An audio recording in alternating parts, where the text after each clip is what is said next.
and my players didn't notify me that it was 7:10 already. Let me turn the music up a little bit. Not quite yet. Forest.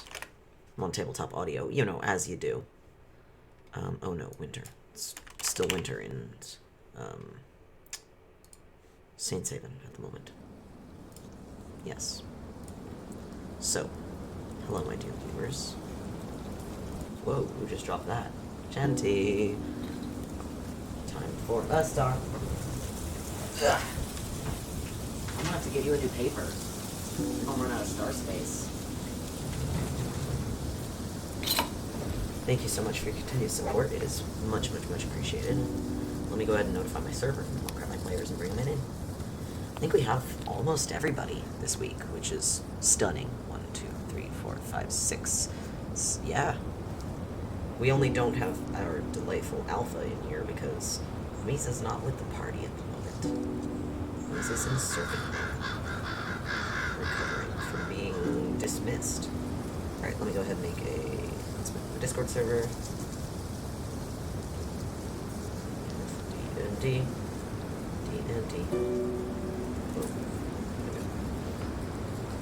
Alright. Shoot, it's fine. Some dice that I want. They're kiwi fruit shaped or colored. Alright, let's grab my players. Alright, okay. Alright. Oh shit. There we go. I got new dice, and I was trying to get them out of the box. Nice. Okay, so, last session. Are they shiny? Sorry. They are shiny. They are colored like kiwi fruit, apparently. Oh. So they're gold with a stripe of clear green with little black specks, and then a stripe of white. Majestic. At the bottom. They're very cute looking. I don't know if this is actually what a kiwi fruit looks like. I don't think it is, but... You should send a picture. Were they like a gift from JD or something? No, I went and bought them in the store while Okay. I was visiting with somebody when I was home. Ah. Yeah. I wondered, because, kiwi. Anyway. Yeah. Oh, yeah, I Stop. get it. You were home and didn't tell me? No, I didn't. I cry. I'm sorry, I didn't even think about that. I didn't even think about visiting anywhere because I was home for, I don't remember what. Background music is slightly loud. Maybe. Oh no. Hey, chat. What's up? You're looking pretty cute today. I hope the chat heard that. Alpha DM'd the notification for the background music to me, so... Don't exactly know who you're talking to. Hey. I don't either.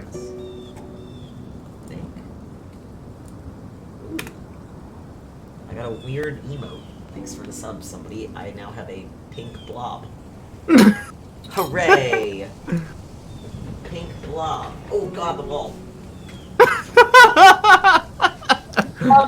Hard to control this chair sometimes. Ugh. Okay. Okay, so when we Don't die. Oh my god. So when we last left off, we had just gone over the consequences of your destruction of the rift. You guys realized that Mizha was gone, and then you did some investigation into the various pieces and parts of the stake that you're trying to make, the weapon that you're trying to make to use against the Emperor. And you determined that something was wrong with Azuth's scrying stones that they've been using, and you realize they have been stealing souls from everything that has died in their vicinity. So you figured out your basic plan, which is you guys had decided that you wanted to head across the desert, talk to the Empress of Storms and Light, the dragon there, in the hopes of getting a fulgurite from her for the skeleton of your weapon. And then you wanted to head to Azuth's headquarters to confront them about their practices regarding their scrying stones. However, you also... you guys need to discuss recovery of Mizha as well. Oh, and you grabbed Lorelei, and I think you got Desire as well, and now they're just on your ship. Yeah. Yeah, you took both of them. I did want to point out, if anyone wanted me to, I could, bar the door for desire? Do we want to do that? Do we want him to like walk around the ship? I don't That think thing? that's necessary.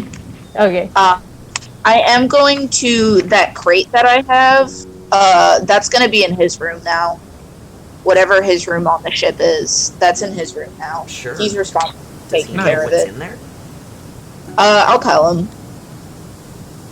Okay, yeah, we're gonna actually go I'll tell into him what's that. in. Because Okay.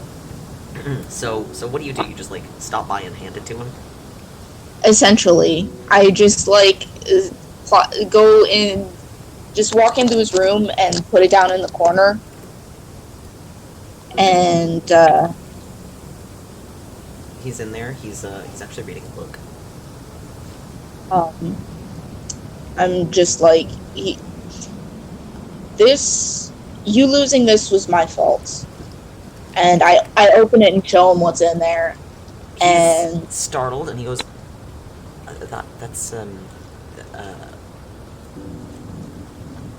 that was what? What? it's my fault you lost this, so I've been keeping it.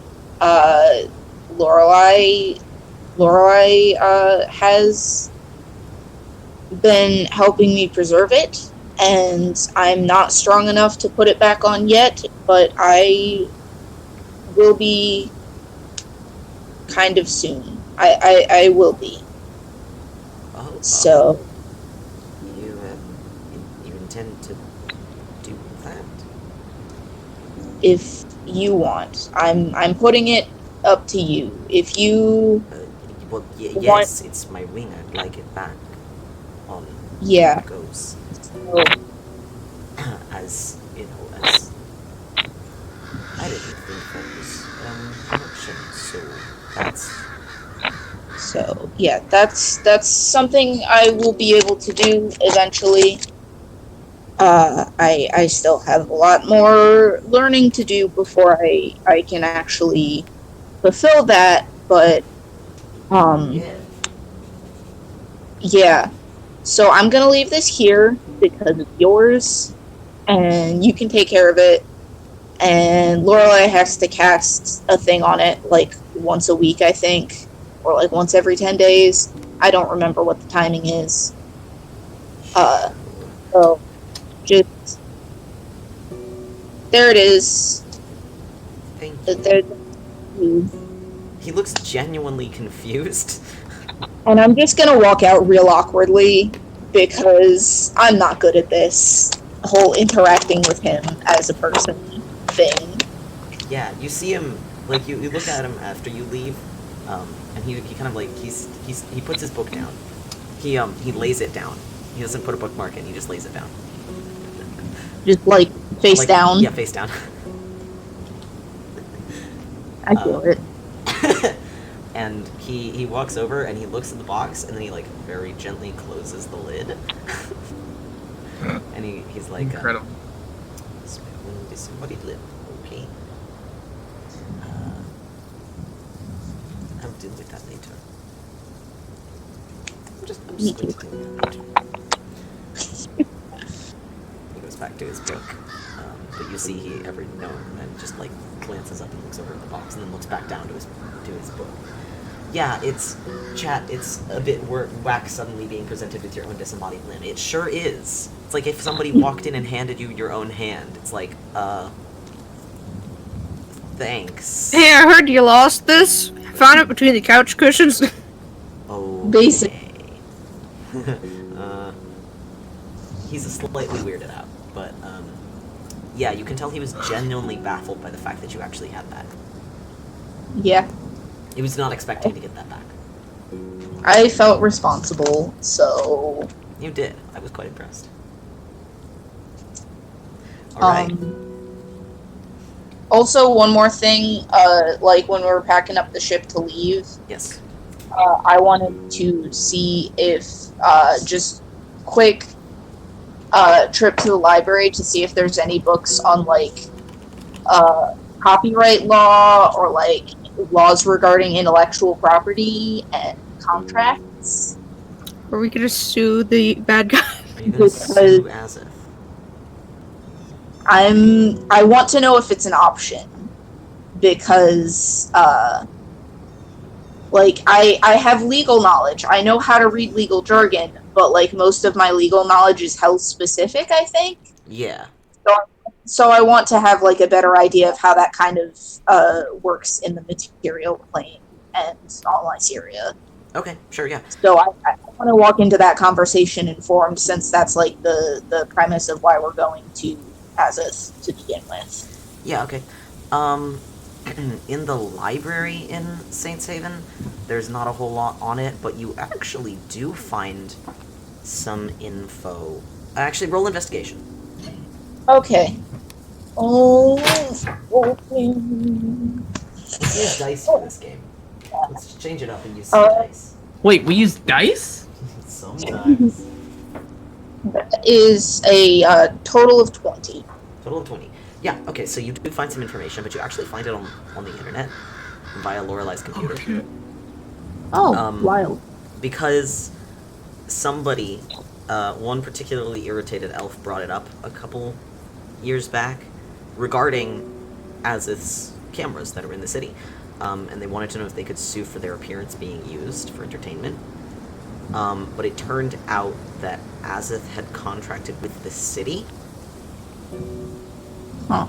And that anybody in Saintshaven, like, anybody who is voluntarily within Saintshaven's limits, is, by virtue of being there, agreeing to be on camera, sort of. Interesting. Is there some sort of sign posting about that, or something? Because, I mean, we're not citizens, we just came in, so... Yeah, you can, I think there's a notification about it in, like, the town hall, sort of, area, but it's like, it's on a sign on the wall. Yeah. And then there are clear Okay. markers at the city limits.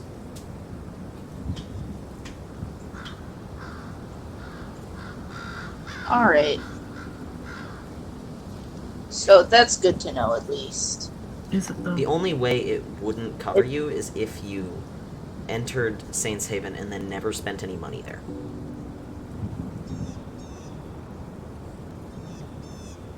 Huh. Or, I think, never spent any money or stayed on a Saintshaven premise. Big Premises? What's the singular of premise? So, like, if you walked into the Never city, stayed at the Hotel Dankensbank. Got it. walked out, and, like, didn't spend the night or anything. Yeah. If you're just in there Okay. for one day, but you didn't, like, visit any stores or stay anywhere for too long. Yeah. Chat says, oh, like the disclaimers hung up in the employee bedrooms that no one reads. Yes, exactly. Gotta love OSHA. Yeah, It's damn. your OSHA sign. Otherwise, it's pretty much a blanket. If you're here, you consent to this. Because you chose to be here. I guess if you're Yeah. kidnapped and brought into the city, that also wouldn't cover you. But, So, I mean, I guess what we would be looking into the legality of specifically would be, because, like, we didn't sign any contracts to be taking, Dwayne anywhere. no, but And you we were not- also weren't supposed to do that. Yeah, You did steal that. yeah. So, we're just gonna be like, hey, we're just trying to settle this up. It's fine. Definitely not looking into your shady business practices of snatching souls. Sure. So, what are your plans? Where are you going first? Yes. And, how are you planning on... I know out of game you expressed interest in recovering Mizha. I would like to know your in-game discussion of that. I know we are going to talk to a snake lady? Someone? Right. Yeah, it's the Guardian, It's by the ruins in Iyril? Yes, in the foothills of Near Iyril. Yeah. You encountered Um, a guardian non And that Guardian wanted to go back to Serpent Home, so maybe when we open the portal there, Mizha could come back through to the material plane? Should we warn her in advance? If we get a night's rest, I can prepare sending, which is how I contacted her previously. Okay. That sounds good to me. That would be good. Just if anything goes funky, it would be great to have her having our backs. Indeed. Because she's large and we are normal size. Mizha very large and strong. Yeah. Our big snaky friend. Absolutely. Okay, yeah, you can try and contact her.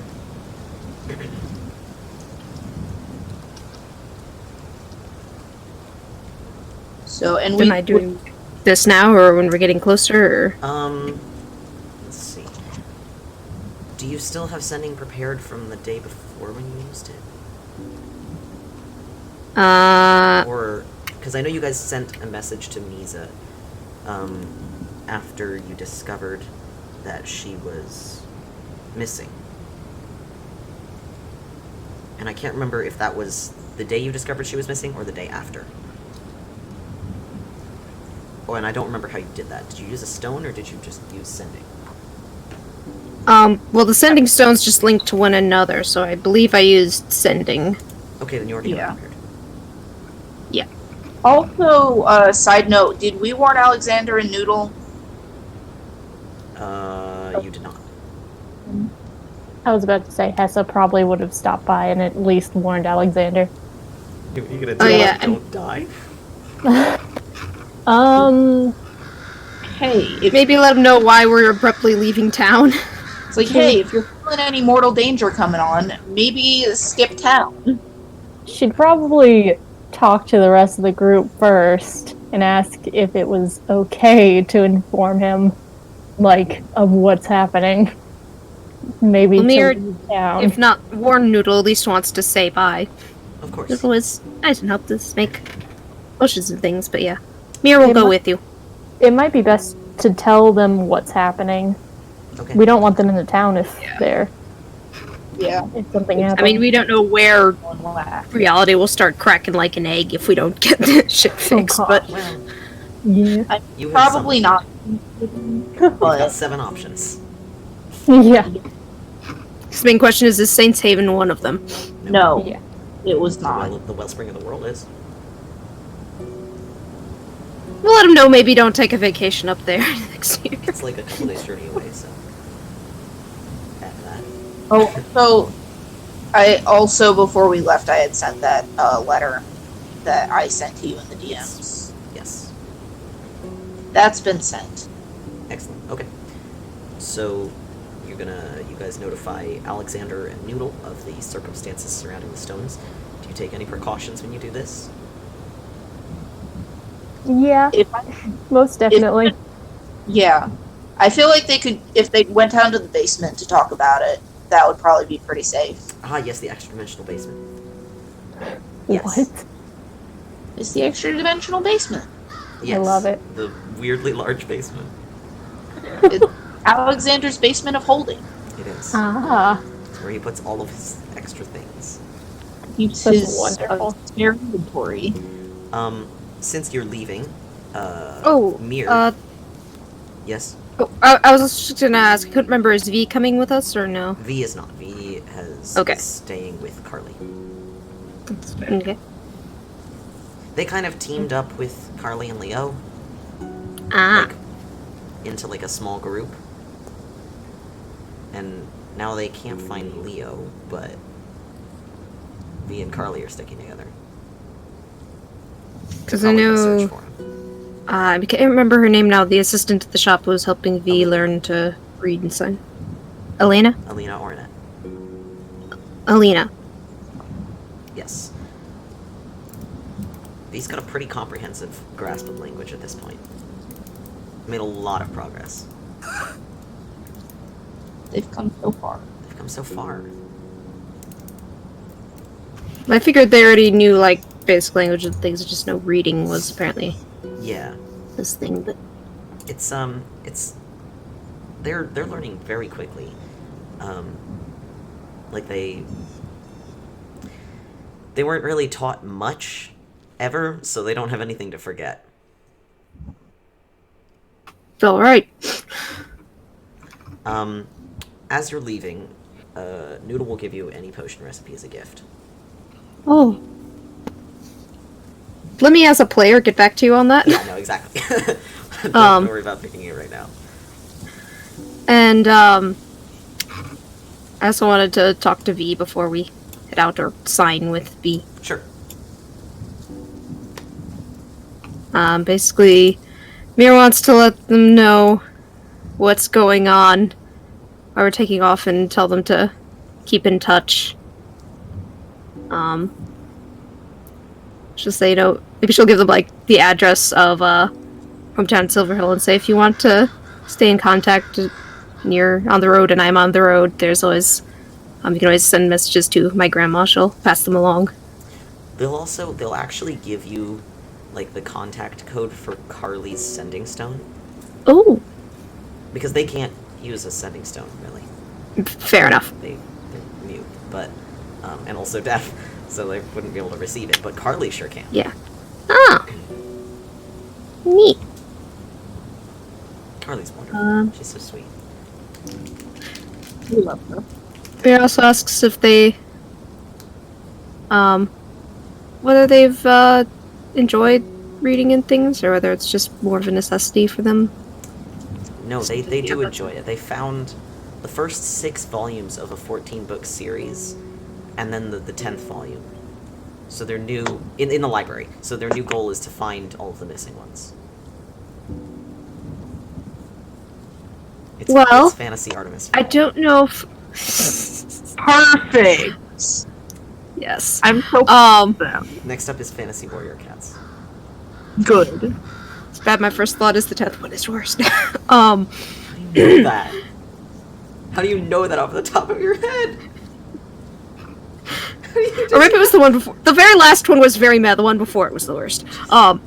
Anyway, but what I was going to say was, Mir's family, her grandma's retired carving wood and spinning all kinds of weird stories at the pub, but her dad runs a book printing shop. She could try and see if they could get a hold of of some copies of the interim novels. They'll take that in mind. And in the meantime, Mir digs around and pulls out. She has that book of stories that she got as her setting off on adventure present from her family. It has all sorts of, like, mostly, like, her family tried to pick a couple, like, more concrete stories and things from the temples, but Grandma also made sure there are some lurid pirate tales and Pulp Fiction in the back. Excellent. Says, here, this was given to me when I set out into the world. I hope it, goes well for you and that you're able to find both people who, help you and that you can help. And Mir kind of looks over at the rest of the Riftwatchers. They're, like, packing up the ship and whatnot. I hope you find the family that you can travel with. They take the book from you, and they look down at it for a moment, and they envelop you in a huge and, quite honestly, slightly painful hug.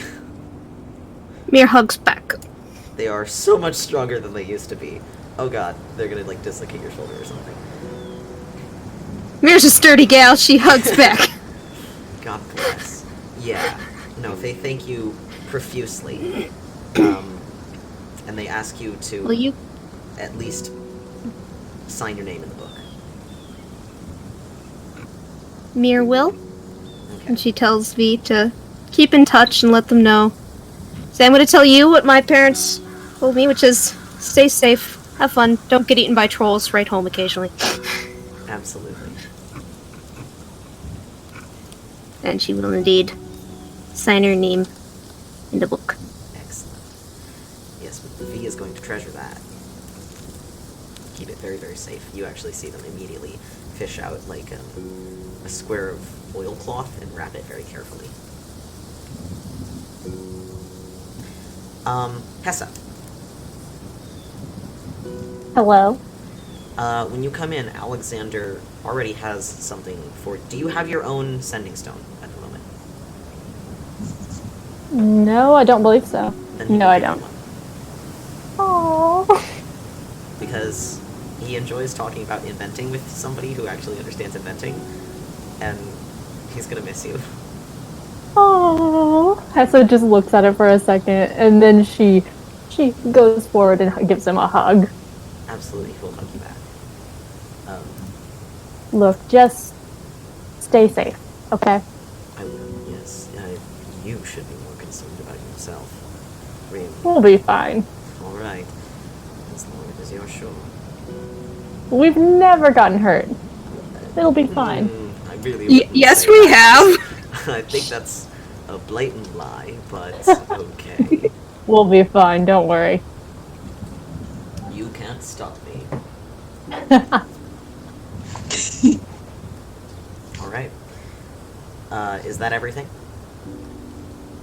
Hessa sends her letter at some point, but Yes. you already knew that. Yes. Yeah. Mir will write home and let her parents know. It's like, hey, we're leaving Saintshaven for a bit. I'll let you know, and I know we're staying for now. You can reach us by the sending stone or something. I'll leave my number. Send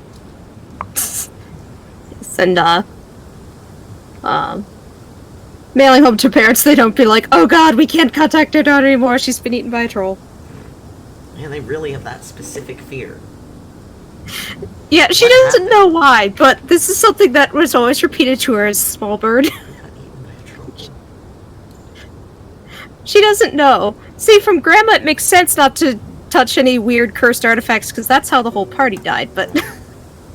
the parents doing the eaten by a troll business, she will never understand. Anyway.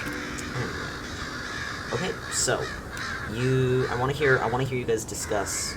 Oh no, you did. You did already. Okay, so where are you going first? Where are you heading? I assume we were crossing the... okay, so to clarify, the ruins in the Guardian of Iyril and whatnot, that's across the desert, so we'll be crossing the desert first? Yes. Yeah. Okay. So then I guess we would be talking to the Empress before we get to the Guardian. All right. You board your ship, and Sakrow, I'm assuming you're flying. All right, excellent. Unless you want to do any specific maneuvers, you don't really need to make any checks for it.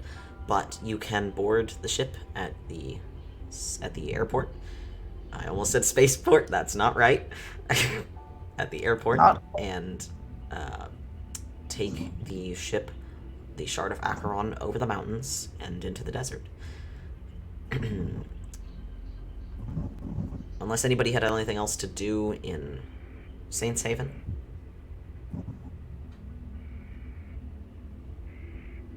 Unless there are any interesting new stuff at Alexander's shop. Not really. Alright. And Mir will just stock up on yarn and make sure Lorelei is settling in alright. Mm-hmm. She's doing quite well, and she continues to do well over the few days that it takes you to get to the center of the desert.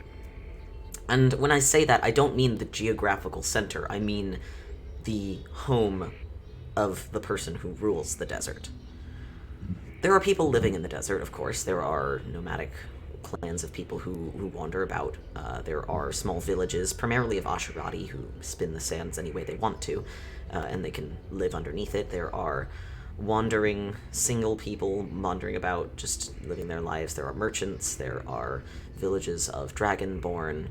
There are halflings over towards the north and eastern edges. There are even some particularly adventurous Tabaxi over by the Cerulean Bay. But all of them understand that the desert is controlled in its entirety by the Empress. It's not hard to find her home. It's anytime you get within several miles of it, the storms alert you to your proximity. The closer you get, the harsher they become. several hours out from her palace, you are aware that you're going into dangerous territory. The air is getting rougher, and the sky, which has been blue for several days of flight over the desert, becomes clouded completely with dark clouds and a great deal of sand that has been whipped up into the air by the fierce winds. Zakrow, I will need you to make a check to fly the plane. Fly the ship. It's not a plane. This is an airship. I can't remember what we used. It's not a plane, but it's just plain cool. No, it's a plane now. Congratulations. I know it was like, I think it was, yeah. I don't remember. It was your flying an airship. Oh, is it really? Okay. Make a fucking piloting, I guess, check. I don't think I have a fucking piloting, I guess, skill. No, but What a Zakrow does. name. You have to have proficiency for it to be relevant. In fucking piloting, I guess. Yeah, but Fucking Zakrow has piloting that, so that. go ahead, bud. 22. The real question is, can a normal piloting, I guess, or just a fucking piloting skill check suffice, or what does that have to be the Depends on the fucking situation. piloting, I guess? So, you easily take the ship into the winds of the storms. It's another hour or so of slightly bumpy flying. You secure some of the things inside the ship as a couple things start to bounce off the shelves and whatnot. And then abruptly, as you are heading towards what you determine is the center of the storm, it gets a lot worse. Make another one.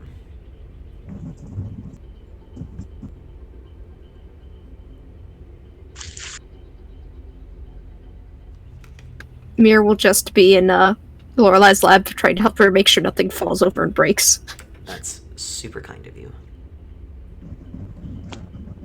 I'm staying as far away from Lorelei's lab as possible because as much as I want to help, I know I would just make things worse. Nat 20. Oh man. For a minute, you guys think you have left the storm because the ship's movement smooths out. And then anyone near a window can take a look out and you realize you're still in it. It's just that Zakrow has adjusted the ship's movement to match that of the gusting winds, and he's managing to predict or feel the winds before they hit the ship and compensate with slight motions against them to ensure that the ship does not actually rock or sway too much. Jeez. It's a masterful work. He's doing an incredible job. Did you take Dwayne with you? I believe you did. I think he's in. I mean, he was. I on think the ship he's in before. the bag, isn't Yeah, he? I think he's in the bag of holding, He is. Oh, filming a whole lot of nothing. Filming a whole lot of bag. A whole lot of bag. Just occasionally jangles past like a couple gold pieces or something. Occasionally, there's a flash Yarn of light, is just somebody reaches in everywhere. and grabs something. It's like that meme. it's only yarn. The eyes. The hand reaches in. Wait, what? Oh god. Do I want to know? Oh, it's a meme that I know that you don't. Yeah. Holy shit! Holy shit. It's that that What kind of emoji world with the are we really living big in? wobbly eyes. Oh, and yeah, then the grabbing yeah. hand. Oh, I'm looking. I cannot Vibe see. check. Yeah, okay. You know what I'm talking about. Yeah. Yeah. Okay, like that's I'm Dwayne's still so perspective. lost, but I'm not sure if I want to be found. Lurks, You if you can don't. find an example We of know. it, please post it. Oh. I know I can trust you to find memes. So we'll let you go at that while I keep describing. So you continue inwards, and you can see. Yeah. Wait, no, I've got a better one. Oh, okay. I hate that. Yeah, I was That talking about the one. wobbly eye one, not the freaky one, but. Oh. I don't like that. I am unsettled. The grabbing hand is the important part. Except the one that usually pokes into this bag of holding is all covered in feathers. I love how the stream can just see Discord can't protect you. Oh yes, the stream can see all of that. God. Anyway. It's like a possessed It's like- pancake. So, you continue inwards. You can see the storm outside getting progressively worse, but you don't feel it inside the ship. And the thunder outside begins to sort of grow in volume every so often, until you can actually see the lightning flashing around your ship. But abruptly, the thunder sounds don't stop, but between one moment and the next, you actually see the storm almost vanish. And for a moment, you're wondering what the hell happened if you can see out a window, but those of you in the front of the ship can see that you have exited what appears to be a storm wall into the dead center, which is very calm and quite clear. And spread out before you is the palace of the Empress of Storms and Light. When you were doing your research into her, you couldn't really get a description of the palace except that it was impressive, or magnificent, or other words meaning what you feel as you look at it, because what you see rising from the sand is this construction half made of these big pillars of spun sand that appear to have been crafted together somehow. You can't really tell. They don't appear to be stone, but they are holding together. And the other half of it is glass. Huge panels of glass. Colored glass, in fact. Massive sheets of colored glass in an extraordinary variety of colors. You see these are arranged in these sort of half-dome shapes, but it's like layers of this glass that are sort of constructed and held over one another until you have multiple panes that cover over certain areas inside the palace. You can't really see through any of them into the palace because there's too much obstruction. But you do see on one side of this huge pillared archway construction, you can see on one side there is an archway that is open, evidently an entry point.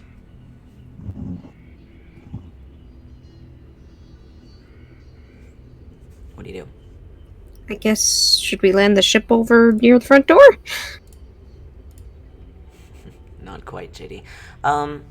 If you would like to. I mean, can we see is there a dock or anything like that? Nope. We'd like to gently approach, of course.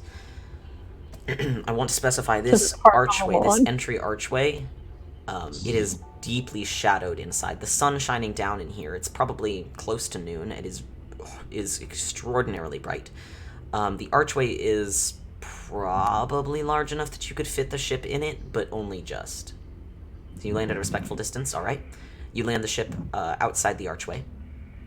You can see in the bright sunlight, the interior of that entryway is so dark that it's too hard to see, really, inside of it.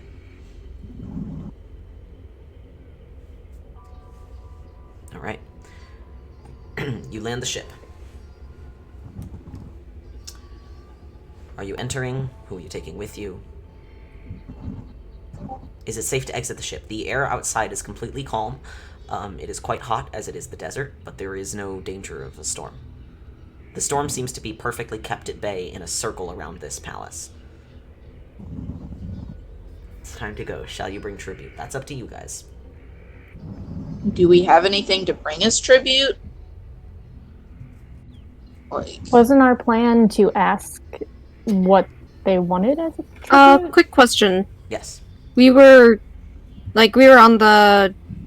When we were heading toward the desert, did that take us a few days, or...? Yes. I was wondering, since we, had a few days, if I could have... I know that we learned that she liked dyes and things. Mm-hmm. And we didn't have time to go places to get those, so I was gonna ask if she wanted a particular favor, but could I have used my, potion making stuff to try and make at least a small dye as, a simple, hello, don't kill us immediately gift? Yeah, sure. Why not? Give me a... I don't know, there's no alchemy skill. Shit, Yeah. I mean, I could roll the 2d6 that I normally do for gathering stuff for potions. Yeah, sure. That's true. Noodle probably also would have been willing to help with that. Ooh, I Please can roll give me my some fancy pointers. d6s. Hell yeah.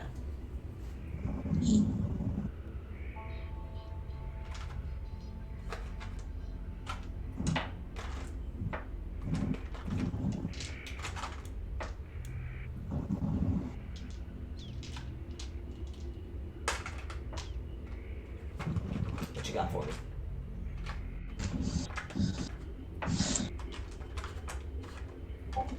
Sorry, just trying to find a spot to roll on that doesn't have stuff on it. No worries.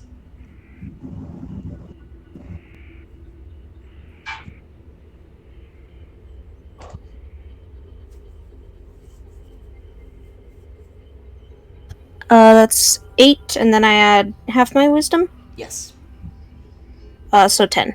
Okay, sure. What would you like to create? You can do so. A fancy die of some kind, What color? or maybe slightly magic-y. Do we know what color the dragon was? Blue.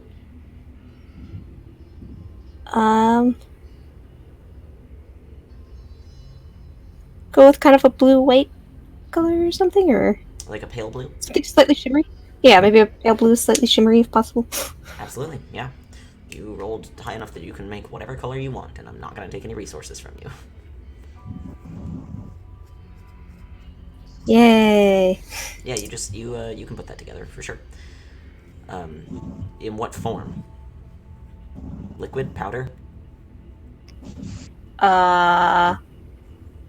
Probably liquid, just because that's what my setup usually makes, potions and such. Sure. Okay. Absolutely. So you have created a pale, shimmery blue potion, which you keep in a bottle. It is a dye. It will dye pretty much any material that can take a dye.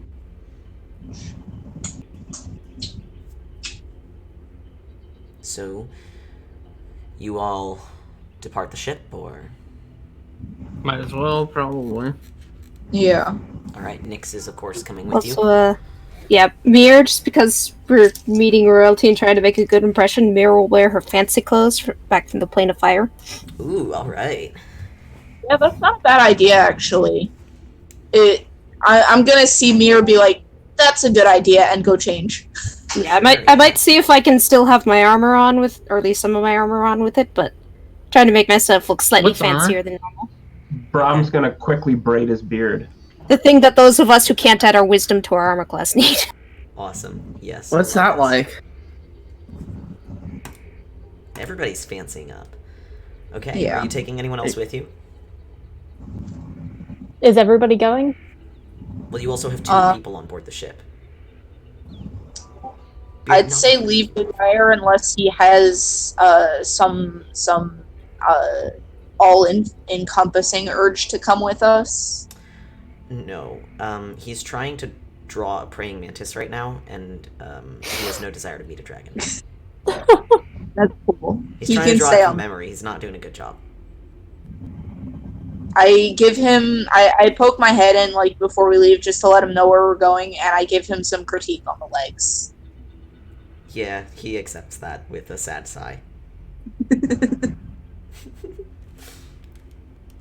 Bless. All right. Hessa is most definitely just wearing her scarf and like all her normal clothing. She's Of not course. fancy for this. Excellent. We've got beautiful beard boy. We've got scarf. For a Temp is split wearing his second, I fancy thought shirt. you were. For a split second, I thought you were saying you were wearing just the scarf and nothing else. Yeah, that's why I had to Yeah. clarify as soon as I said that. Bold. Temp is wearing his fancy shirt for a reason. Yeah, Mike. You're wearing a shirt? No! That is his fancy shirt. Oh, okay. All right. Are you taking Lorelei? If she wants to come, I'm gonna ask you guys from now on. Like, do you want to take her? Yes or no? like I think it would be a good idea, but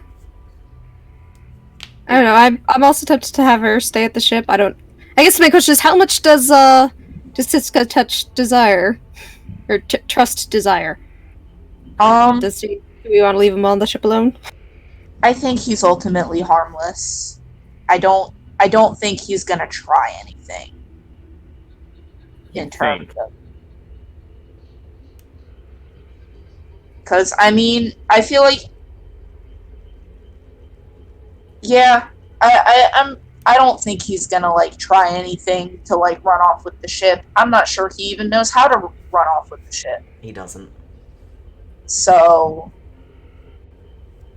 he's been having a time. I feel like he's just too tired to even bother at this point, to a certain extent, even if he wanted to cause trouble for us for some unknown reason. I am probably gonna lock my door though. Okay. On the way out. For sure. Alright, so you're not taking Desire, and you're not taking Lorelei? Or you are?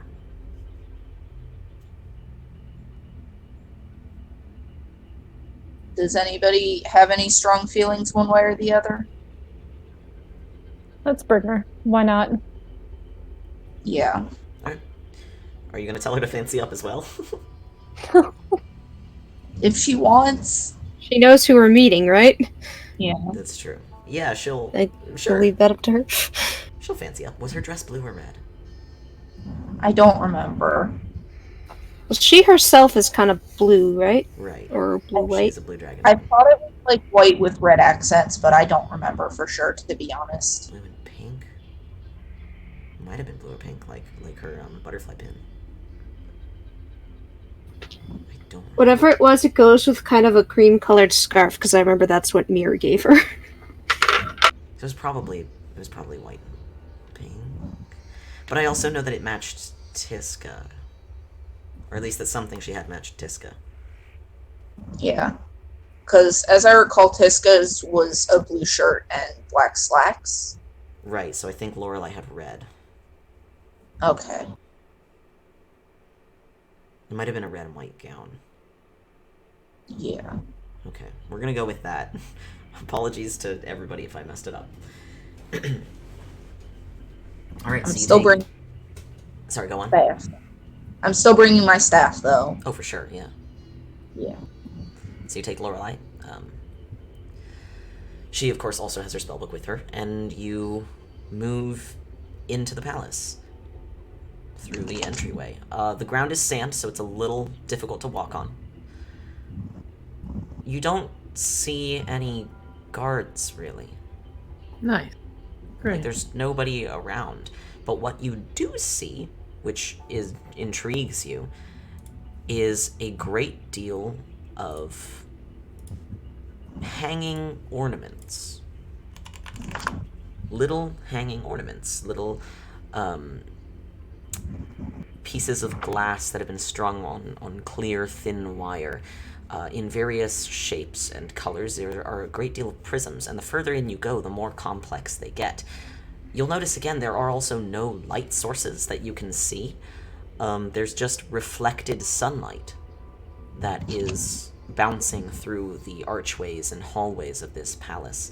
And the further you go, the more you see the walls are not crafted from that spun sand, but of, instead, various sheets of colored glass. And you also see that they begin to have designs in them.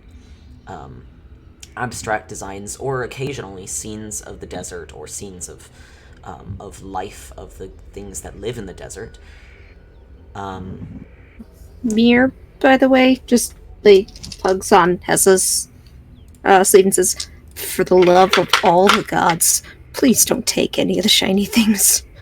Does the glass look like it's master crafted, or does it look like it's magical in nature? It Like, is it stained glass like an artisan made, or does it look too good for that? It does look like stained glass. It does look like very well crafted stained glass, but you can't tell what method was used to create it.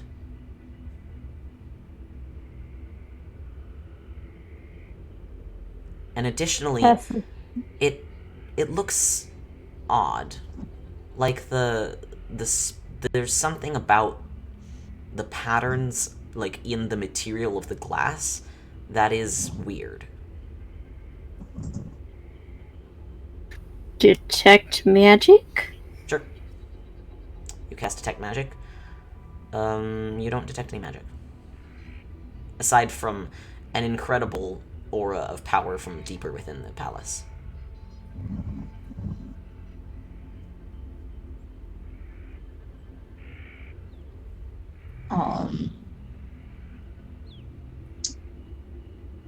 If I get like a close look at the thing, does it at like the weird patterns in the glass? Does it look like lightning or like sparks? You know, it does. I had a hunch. When you peer closer, you can see in some of them, in the darker ones, faint little fractal patterns of like smoke almost, locked into the glass. They were done in such a manner that it looks like those patterns were allowed to burn into it to darken the shade. That's cool.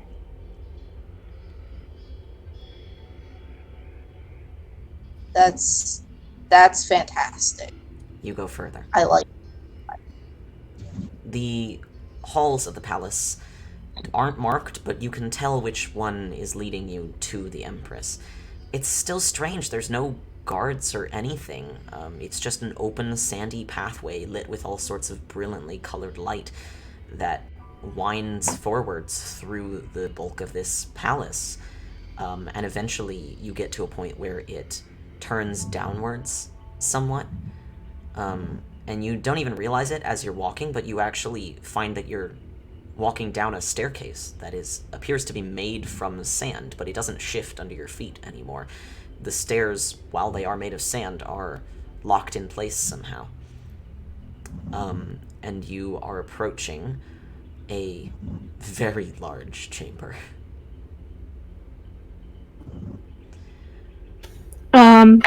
Is there any more of the glass around that's slightly reflective? Just curiosity? Yeah, sure.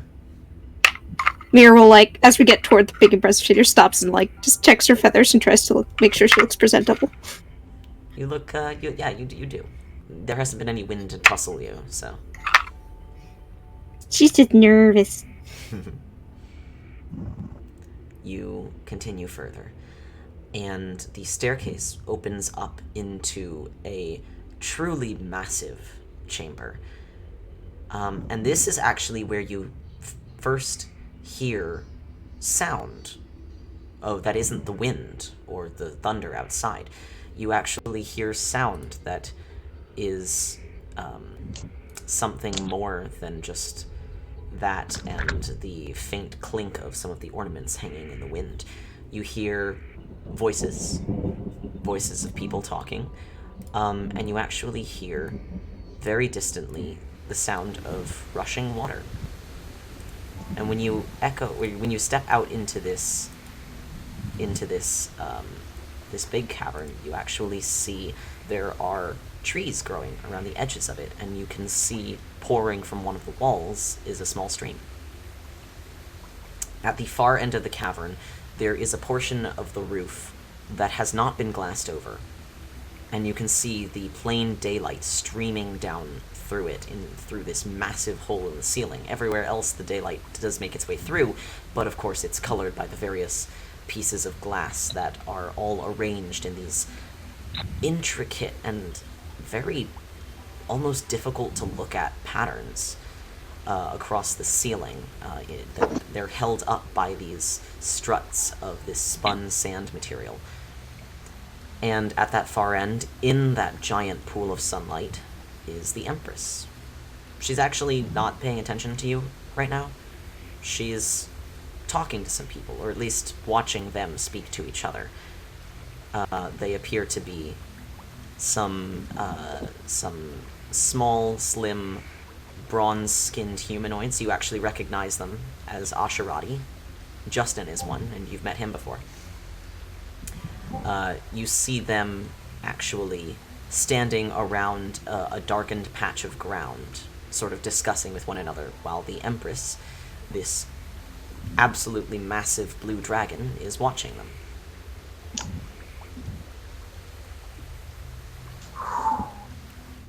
Should we approach, or do you think we should wait till they're done?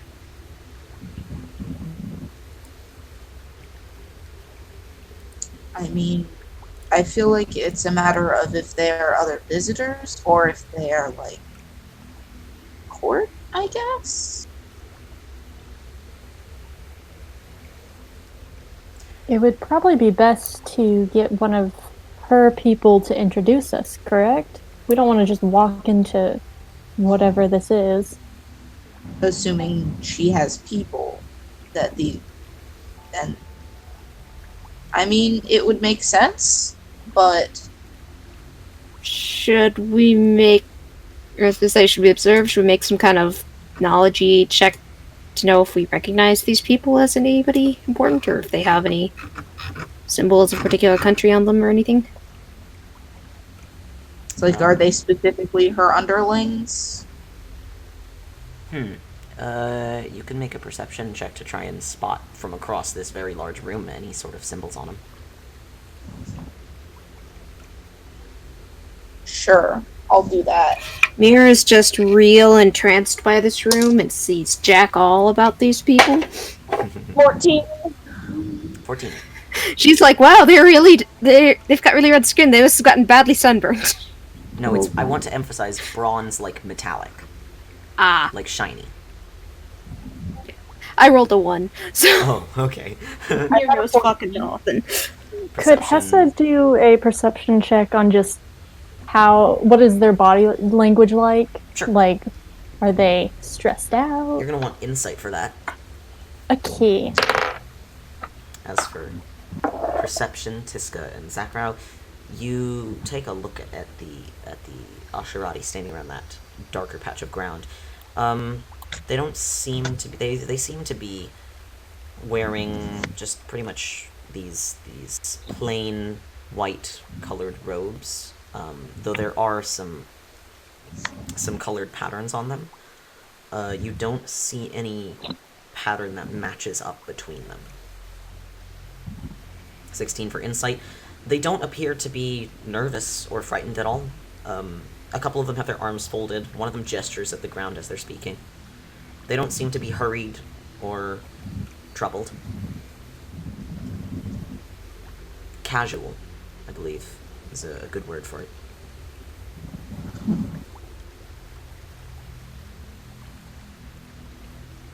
Well, I'll look around again. Is there anyone outside of this hall?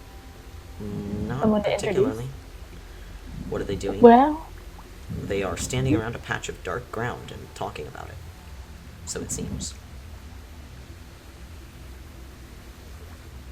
I guess we just walk up if we can't find anyone. That's the best idea. Unless anyone else has a better idea. Yeah, I guess my idea was basically wait a few minutes, see if she notices or if she takes a break between their conversation, and if not, we'll just approach slowly and I respectfully. have a question. Yeah. Does anything in the layout of the structure we're in look like they receive guests a lot? Not permanent guests. You can tell that people can come in and out of this room, but there's not like guest quarters. But I mean, when we came in and landed, was there any other evidence of any other foot traffic or ship traffic or anything like that? Not Or are we really. basically in the middle of nowhere, You're in the where they're middle not of, yeah. where they're not expecting guests? There is nothing that you could see.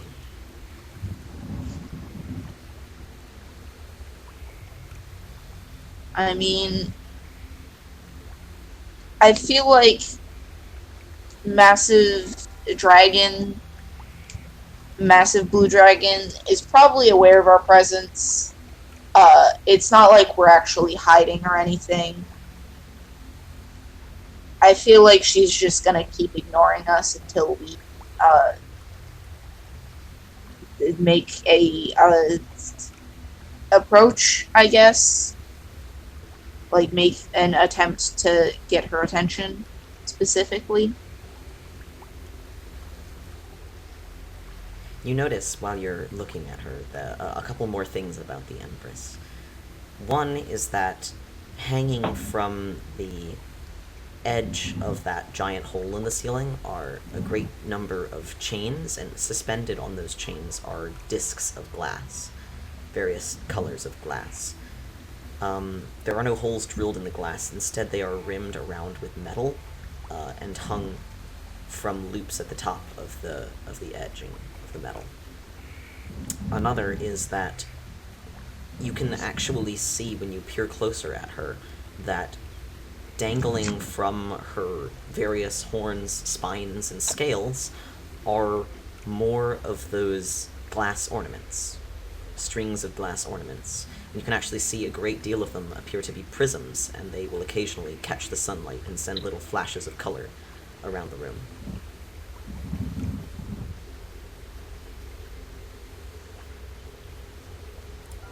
I mean, if we wait a few seconds and nobody recognizes our presence, I say we just go in. Yeah, I think we... Yeah, understand that Mira as a character is never going to voice approaching because she gets a little scared around some strangers, and especially really big, impressive-looking ones, so... Yeah, But if someone starts moving, she will follow. Hessa sighs a little bit and straightens up and, like, hides Egg further into her cloak and then just walks forward. Alright. Yeah. Also gonna just start walking forward, trying to keep this composure of, like, calm and confident. That it's like, Nice. we're not doing anything we shouldn't be doing, so it's not like we have anything to hide. We just want to have a chat. Sure. She does look over to you when you're about halfway across the room, and her eyes are... her gaze is powerful. But she looks over at you, then glances back and mumbles or mutters something to the Asherati, who nod to her and step away, and then she waits for you to get as close as you desire. Hessa walks up and gives a little bow and just looks at her and says, "I hope you're having a great day, my liege. How are you?" Doing well. And yourself? I believe we're very well. We came to speak with you about a few different subjects. Does anyone else want to talk? Mira will just sort of quietly scoot up and present the vial of dye. Oh, so you do bring tribute. I wasn't sure if you had or not. I saw your landing. Very impressive. I know you're here for something. Would you like me to guess? Or will you just tell me? I don't think guessing is necessary. Unless you would particularly like to, of course. I find it a fun game. Then by Alright. all means, please. Yes. She actually crosses her front paws over each other, and you see that her front claws are ringed with various metals. Oh. She looks you over, and she says, "You've arrived in a ship, unlike any of which I've seen before. I doubt you're here looking for protection, but you came anyways, meaning you want something from me. Now, you already have probably the most valuable thing I've ever created, but you're not aware of it. So you're here for something else. Now, what could you want from me that you couldn't get from someone else? Something that only I could give you. You've come for a gift, but what gift? Something only I could create. You're here for a sculpture, aren't you? You're here for glass." Very perceptive. As one would expect. Indeed. So, why do you want that? She There- folds her tail around to the front, and you see her tail also has little rings of metal, but it also has more of those glass ornaments lying on it, or hanging off of it. And she shuffles her wings, and she stretches one of her wings, And when she does, you actually see, at some point, her wings have been worn or damaged, because there are gaps and holes in the sail webbing, but they've been patched through with glass. Big circles or discs or patches of colored glass that she has somehow integrated into the structure of her wings. That's Yeah, amazing. so I just saw that's so cool thing. This is basically what Mir, without even realizing it, but goes. She's like, oh, that's so cool.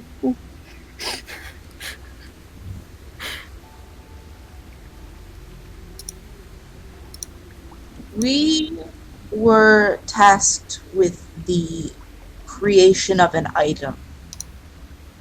Mhm. And for the creation, we need a few components, materials, essentially. And one of these items we deduced was a fulgurite, and obviously for the purpose that this serves, which is to seal an immense, terrible creature far, far away from the material plane. Any ordinary fulgurite would not do. So we have come to entreat your assistance in creating a fulgurite that would be adequate for the task it needs to serve. Of course. She puts her head down near you guys, and her head is larger than you expected, larger than you thought it was. And when she gets close, you actually are hit with this wave of this ozone smell that is strong enough that it might make you cough if you're not careful. And she breathes out this sort of big gust of this hot, stinging smelling wind.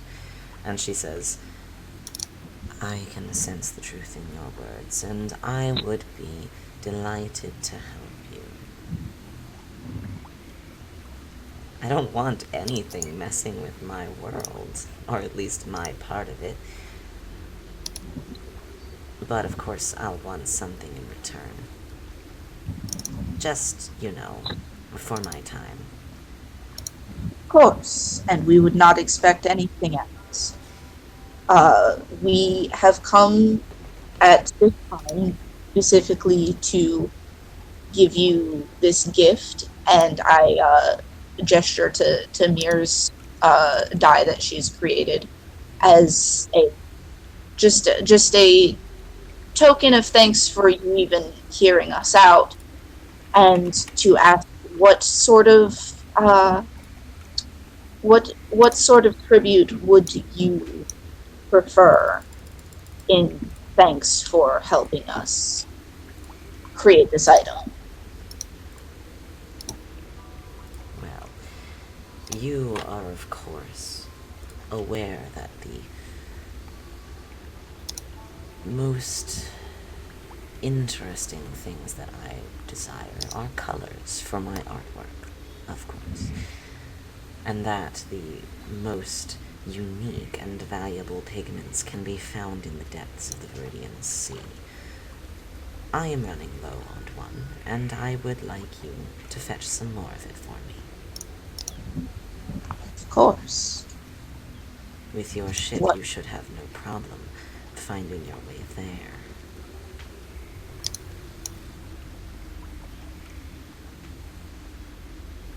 What is the exact nature of the pigment you desire? What is it made from, and how do we obtain it? How do we know when we found it? Yeah. It's a flower called the Winter Switch. You can find it in the depths of the sea, very close to the center. It's like... it resembles a snowdrop. Quite a small flower, so I'll need a few of them. But it produces the most beautiful white color. and she nods her big nose horn up towards one of the mosaics, I suppose, one of the stained glass pieces, and you look at it for a couple of seconds and then realize with a start that it is depicting a snowflake Oh, wow. of a stunning brightness.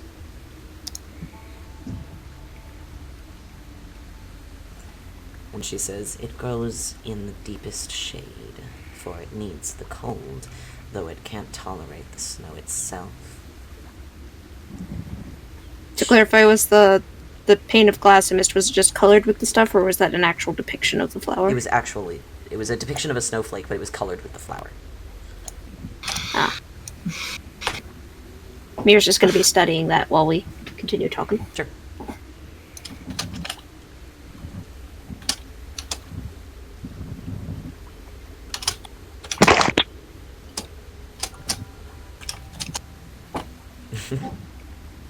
Okay. I believe we can do that. Is there a certain amount that you would like from us? They grow in patches, so just a few pounds if you can manage it. The powder mixed with sand is used up rather quickly.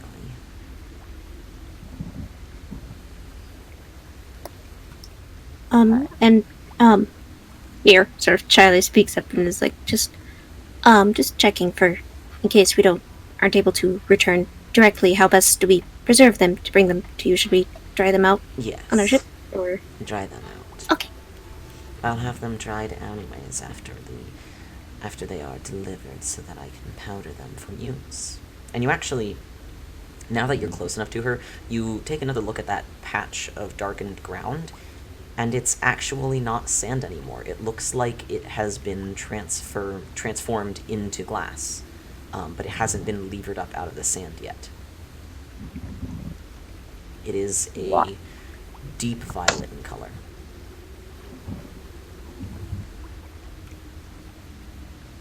That's so cool. Just in and out of character, I have so much respect for this dragon. Mir inside is... You finish, I didn't mean to interrupt. No, I'm done now. Just saying, like, Mir inside is like, this is so cool, and she wants to ask so many questions, but outside she's like, talking to people. Oh. And the Empress actually lays down her head on her front paws, and she says, "Anything else?"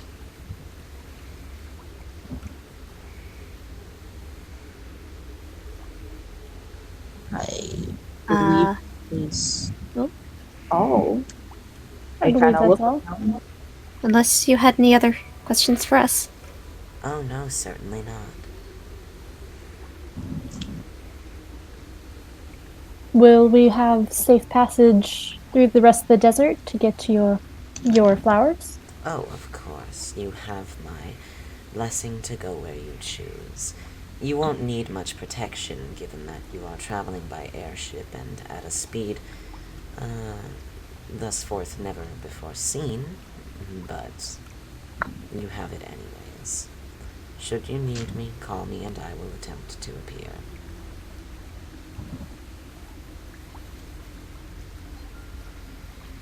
Well, thank you for your time.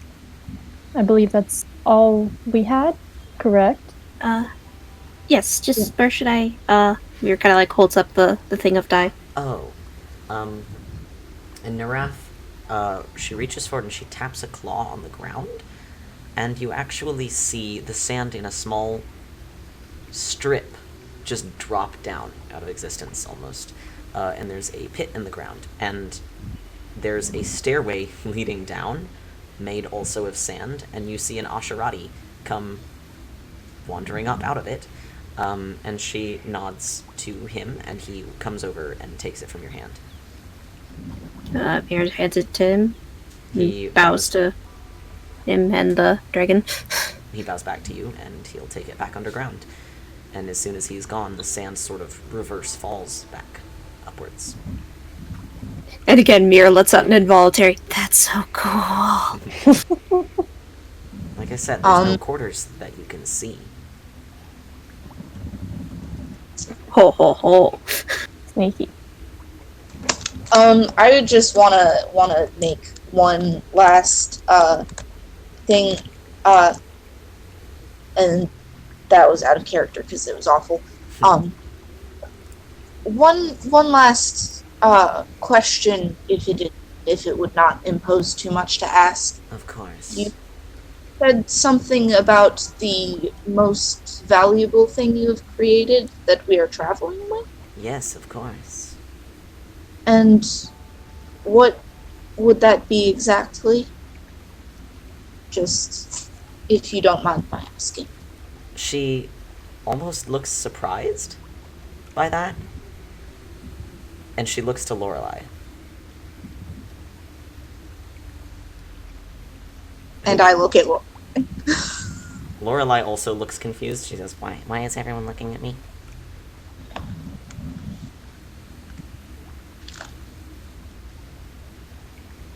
What does that mean?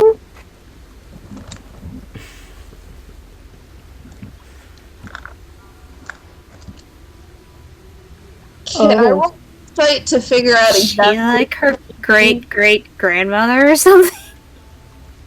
One at a time, please. That or Lorelei has some kind of... Yeah, my brain went there, and Lorelei has some kind of magic item she doesn't realize is from this person. At first I thought maybe she was talking about the sending stones. I didn't know if they were sort of glass-like. No, she didn't make any sending stones. Who wanted to roll something? Me. Can I roll insight? Yes or history. Okay. I think I'm decent at least one of those. Okay, where's my... May I roll as well? Yes, of course. Okay, that's a number. Wait, Book, are you rolling on Lorelei or on the Empress? The Empress. I don't know if that would work, because she's a dragon, but I'll attempt. Here's also sort of like looking between them, trying to figure out what she is missing. So you said history or insight? That would be a 14 insight. Nix, you rolled a fucking 1! I guess if you want to roll history... no, super sweet. Nyx is trying his best, okay? Nix is like, damn colors! Me too, Nick. Me too. History.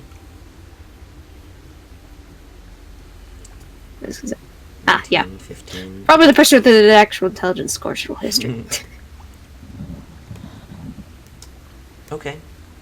You can't really remember much about the Empress creating anything. From what you know of the Empress of Storms and Light, the Great Blue Dragon, Narath, the Empress of Storms and Light, she's mostly known for her magnificent palace of glass, for her colors. Mm-hmm. Zakrau, that information doesn't carry anything new for you.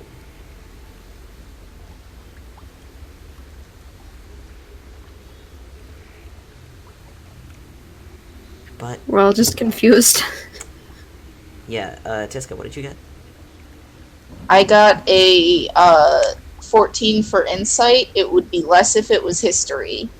That's it was history. Yeah, I got a 21 insight was the higher of what I rolled. Yeah. This is a dragon. You can't read a dragon. Noted. So you can't really tell what that very large and difficult to read face is trying to tell you. 14. Screw it. Mir aloud just says, I'm confused. And Lorelei says, so am I? Not really sure what's, oh, I don't know what you're getting at here. And I wanna give it to you, so I will.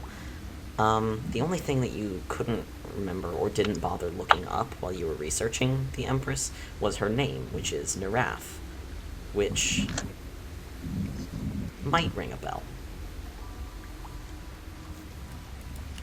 Naraf.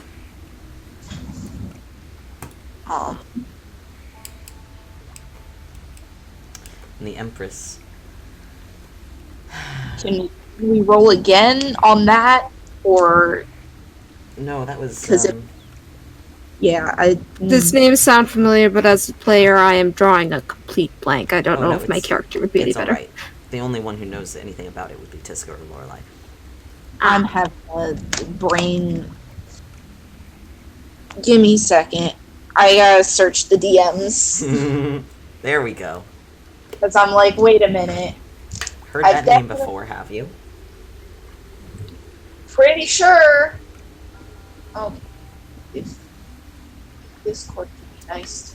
Remember to stay hydrated.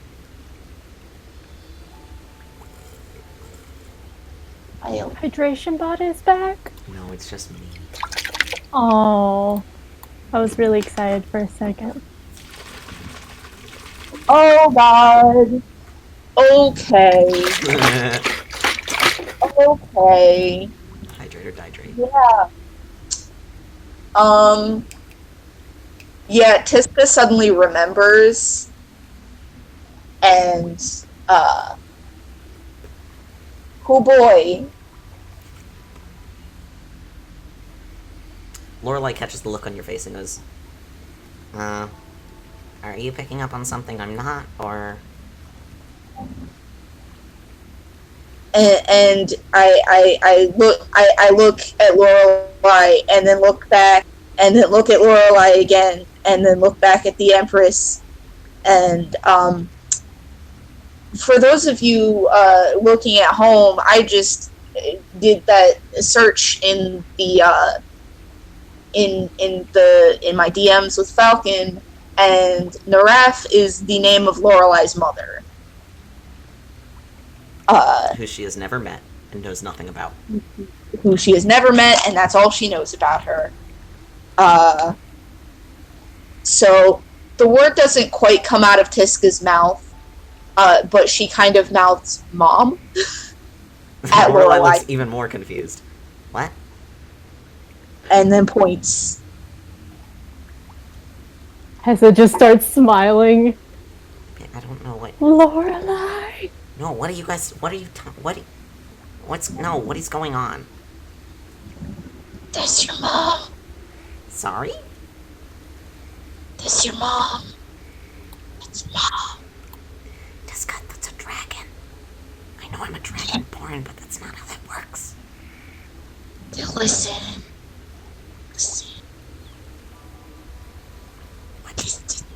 Magic exists. I don't know. Trust me, I'm aware. Things can happen. Polymorph is the thing that exists. I don't know. I love the thought that we're all in this giant room and they're just like bending over and whispering to each other. Veer just is still looking between them and the Empress, like, looking confused. Nick's I tunes feel like back I'm in. missing something. Nick's tunes back in and goes, something happening? I'm not really sure, other than Lorelei has something of the Empress's, or is related, maybe? The Empress, sighs and goes, oh, so they didn't tell you. That's a shame.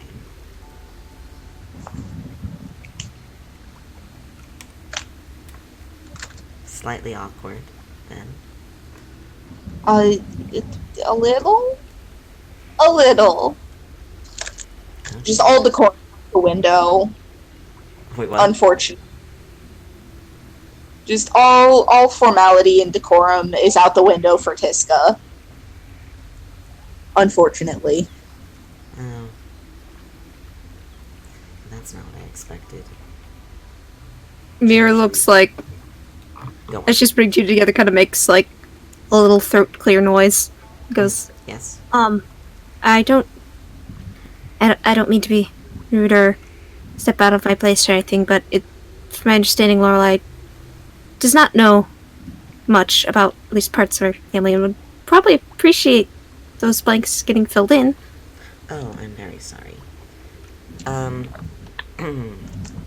old is Lorelai again? Did I ever mention that? I don't think so. Oh, okay. Dragonborn live about the same time as humans, right? I believe... Dragonborn, as I recall, age kind of weird, but Yeah. I've got this written down, actually. Dragonborn lived to about 80 years. Okay, so Lorelai's probably, what, like 23? Or something? probably in that Grad student age. Yeah, basically. The Empress, examines her claws for a moment and then goes, well, several decades ago I had I had an assistant created, but unfortunately, en route to her temporary home, she was stolen, and I lost track of her. And now you've shown up again. Oh, I don't... yes, I understand completely. I have, as you may have realized, no hands. I needed someone to be my hands, so I had an assistant created. If you alter a dragon egg, you can create a dragonborn. You realize that, right? Mir just, on a certain instinct, scoots over next to Lorelai in anticipation of being emotional support. Lorelai is just... The way she is phrasing this is kinda... Yikers, yeah. Yeah. Well, I didn't... I mean, I could see you every so often, but didn't know exactly where you were. Good of you to stop by, though.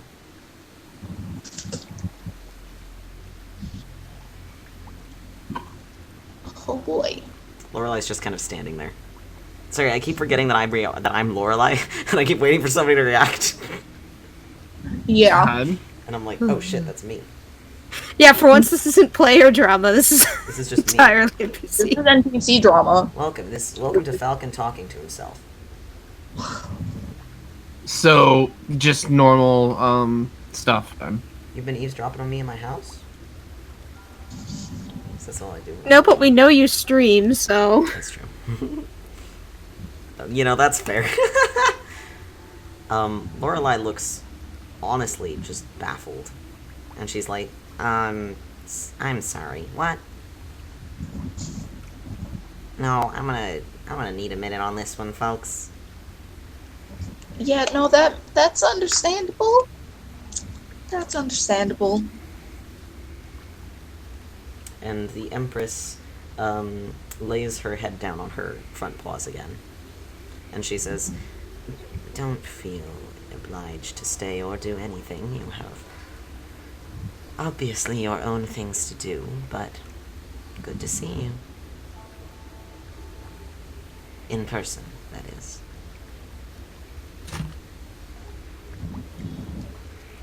Lorelai kind of looks at the rest of you, like, with this, like, panicked help expression. Do you guys want a second, or should we, like...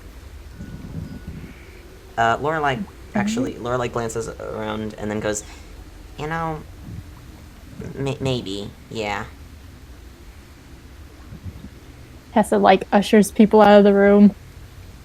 Mir sputters something about, yes, sounds like it's lunchtime. We'll just be over there, if you need us. She puts her hand on Lorelai's shoulder and is like, oh, I'll just be over here if you need me. Alright. And then shuffles over with the rest of the group. Okay. You guys, are you leaving the main cavern? I assume we'll just, like, stop outside of the doors. Just like where the doorway is, where we came in, just outside. Okay. it's interesting too because you head towards the doorway, and when you look back and see the Empress sort of laying down now, with her wings folded behind or on her back, and Lorelei standing in front of her, who is now actually sitting down on the sand. The Empress is in her own little alcove, sort of built out of sand and glass, and you didn't see it before because she was sitting up, and her body blocked it.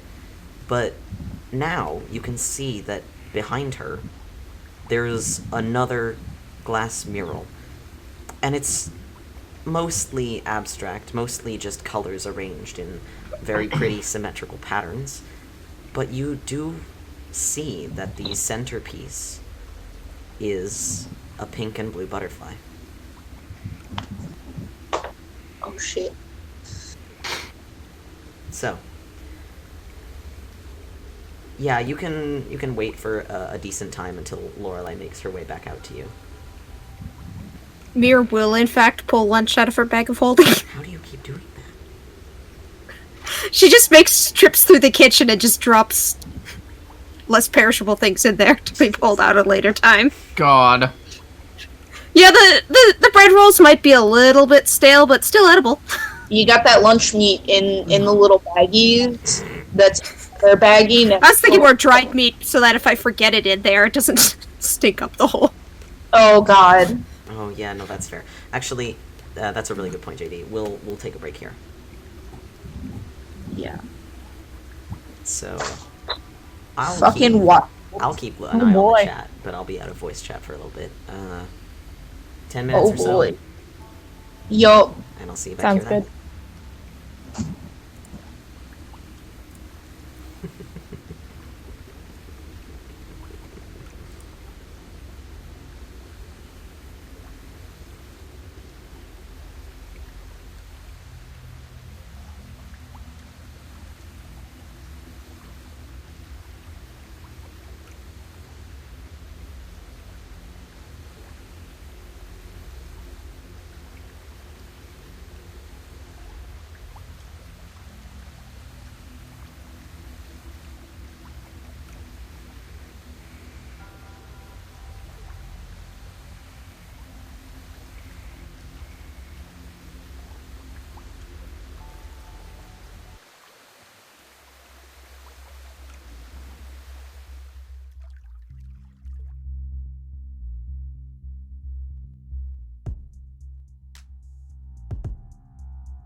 Artist Dragon Mom. Gonna cry over NPCs. Excellent, excellent. This is exactly what I wanted.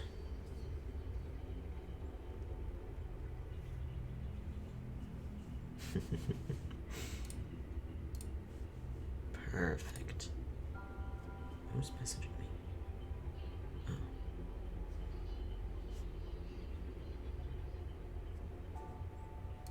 Oh. Alright. Let's go ahead and grab the the players once again. Alright, I'm back. How about everyone else? I am present. Excellent. I died. Sorry. Damn it. Lost another one. Fuck. Give me a second. Okay. I have a shit ton of chili cheese fries though, so fair warning, I'm probably not gonna say much. That's fair.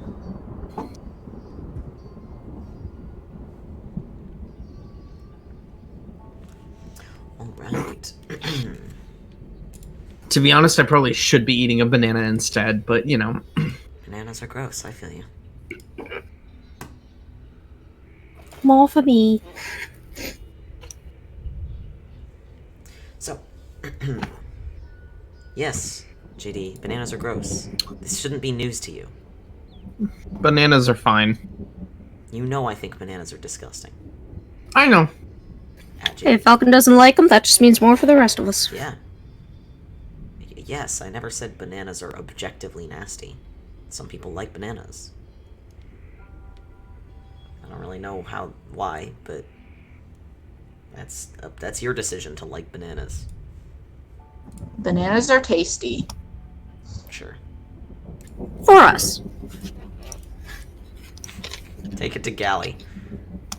Sometimes you just gotta like that potassium-laden mush. That's like the worst way to describe that. I'm very picky about So, Abby's I'm gonna banana. make banana bread tomorrow. It's gonna be good.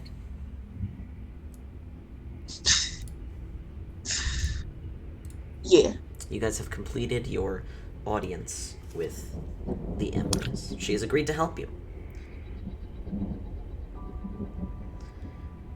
All you have to do is acquire some dried flowers for her from the Viridian Sea. Winter Switch is what they're called.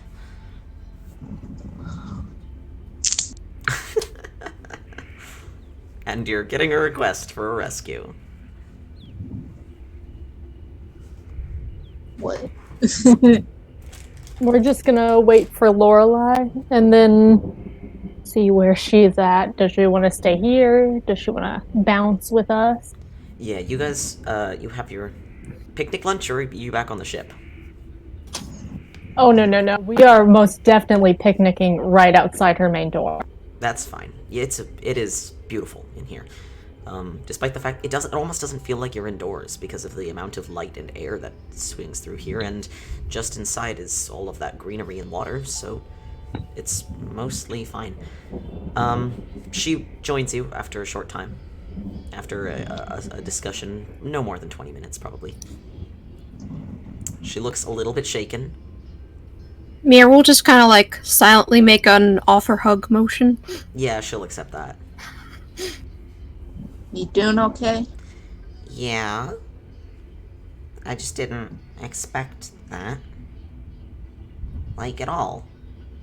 Yeah. Congrats! Like, I mean, I mean, I've been trying to find my mom, but not, like, actively. That wasn't my first priority. Do you have any reason to doubt what you were told? No. She said that, basically she had one of her eggs, obviously, it was an egg, and then she did some magic so that it would be a dragonborn instead of dragon, and then she was going to have me raised by some Asherati, but then I got stolen by some other Asherati, and they raised me instead and didn't tell me anything. 'Cause why would they? That's fun. Fucking incredible. Quick question, Falk. What was the name of the flower again? Winter Switch. Okay, thank you. So, She looks a little shaken, but other than that, she appears to be okay. And she says, and, she doesn't want me to stay or anything. I mean, like, if I wanted to, she said I was welcome to, but, like, she's not gonna make me. That's good, at least. Yeah, no, she's really nice. What do you want to do? I mean, I'm gonna keep sticking with you guys, because that's what I said, and also we have to save the world and stuff. Fair. Appreciate it. Do you want to say bye to her? Did you already do Oh, that? I did, and also we have to come back, so, you know. Yeah. Family reunions. Oh boy. Yeah, that's weird. You look in the door, and Naraf appears to be asleep. She appears to Well, have begun to take a nap. I guess we bounce. Congratulations, though. Thanks. I- I think. I think we should be good to go now. I guess so. That was really weird. Yeah. Really nice. Also, that's some really good stained glass. She just does that, It like, is. all the time. I didn't even know you could do that with lightning. Neither did I. I thought you had to use fire for that. Huh. Guess Magic. not control. I guess. That's really impressive control. I mean... Never mind. She was about to launch into, like, speculation about the, exact logistics of electricity. And then she was like, you know what? Never mind. You can probably get her to teach you it. Yeah, maybe. Did you see the other big ol'... And she The mural? taps on her little butterfly pin. Yes. We did. Huh. That's not even her symbol. She doesn't use that symbol. Wild. Huh.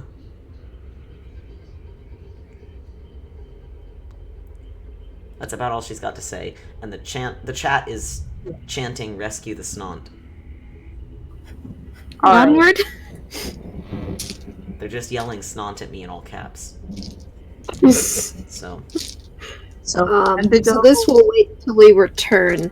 Yeah. But at some point, it suddenly occurred to me that Mir might want to try and trade another bit of homemade dye, not the fancy Winter Switch one, because we're trading that for the Fulgurite. But at some point, Mir might want to trade a smaller thing to her and ask if she could get a small piece of the glass thing, because her mother was, or her grandmother was a druid of storms. oh.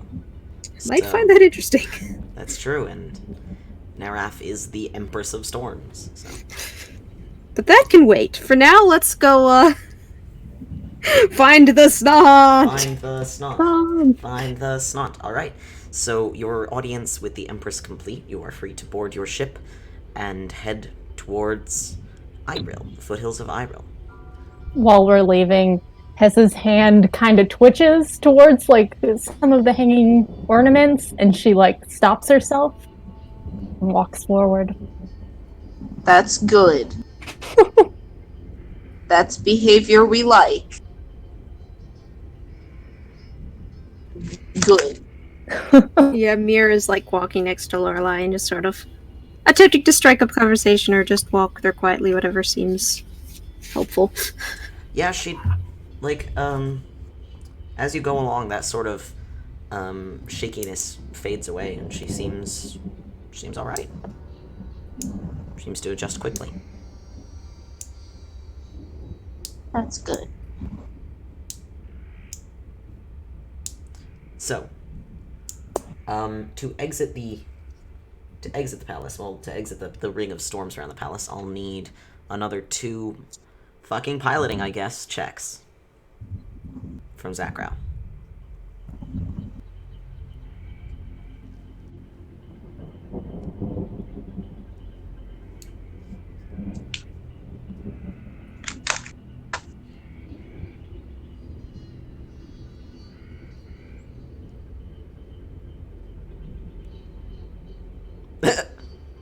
Uh-oh.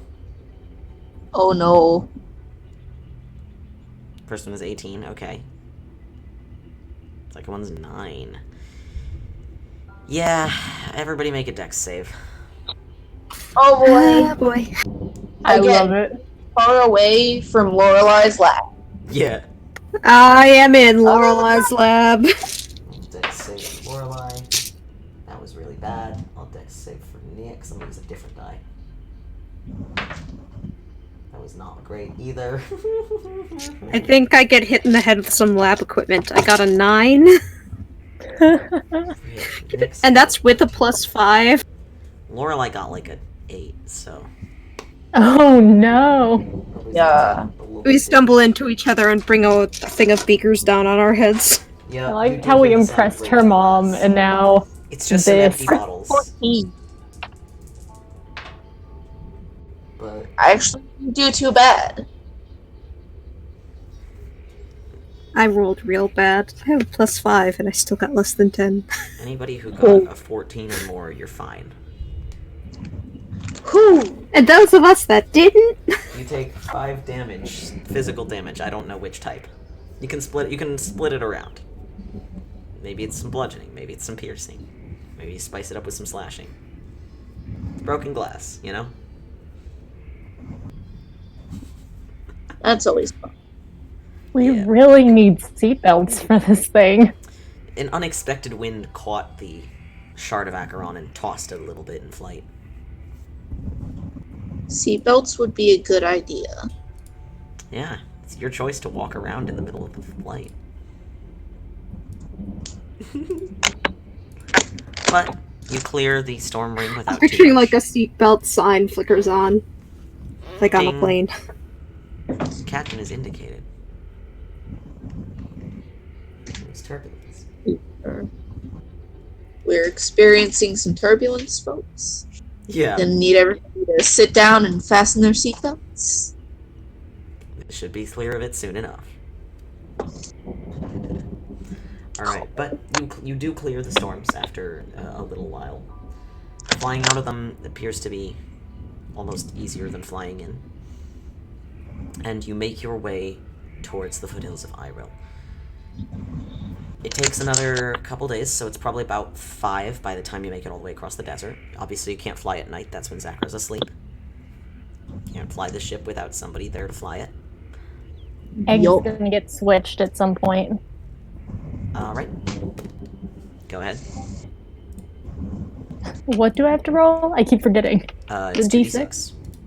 Nice. A 6 and a 2. Alright, so that's an 8. Give me a second. Ah. You've seen this form before. Egg goes fuzzy and then reforms herself into a small snake. Cool. Snag! Snake. Nig. Snag.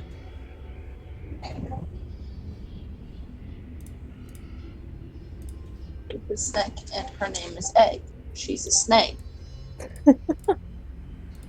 Excellent. So, you make your way over the foothills and into Iyril proper, into the forest. Let me swap the music.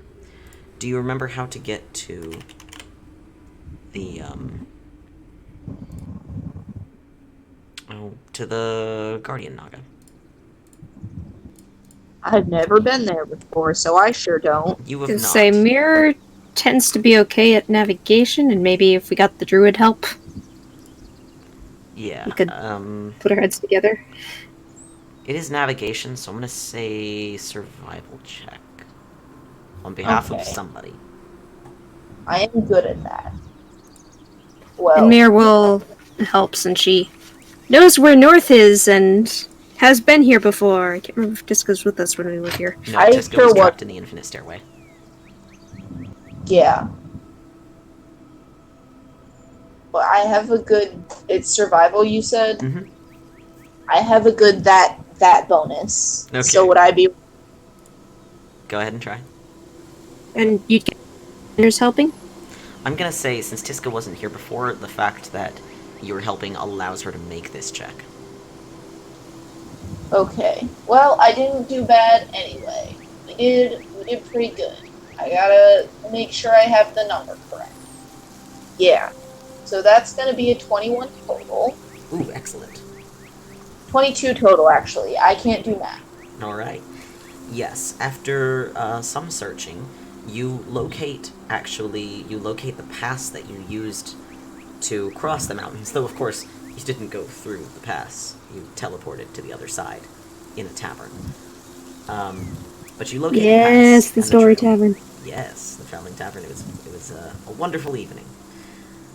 You locate the pass and you follow it into the forest. Tiska, you're familiar with what the forest looks like from above, and you actually use your knowledge of that to follow the pathway from the ships, so you don't have to have somebody on the ground tracking it.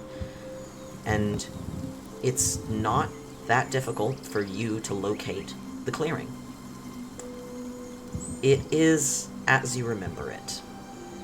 It is in the foothills of the Kaival Reach, but so far out of them that you can barely detect the fluctuations in the land's terrain. You remember the tall trees surrounding it, you remember the stone ruins, the wreck of what appeared to be a couple of archways that had once surrounded some sort of structure that has long since fallen to rubble, and those of you that have been here before remember the great snake that curled around and within it. I personally don't remember the colors, but I think it was green and gold.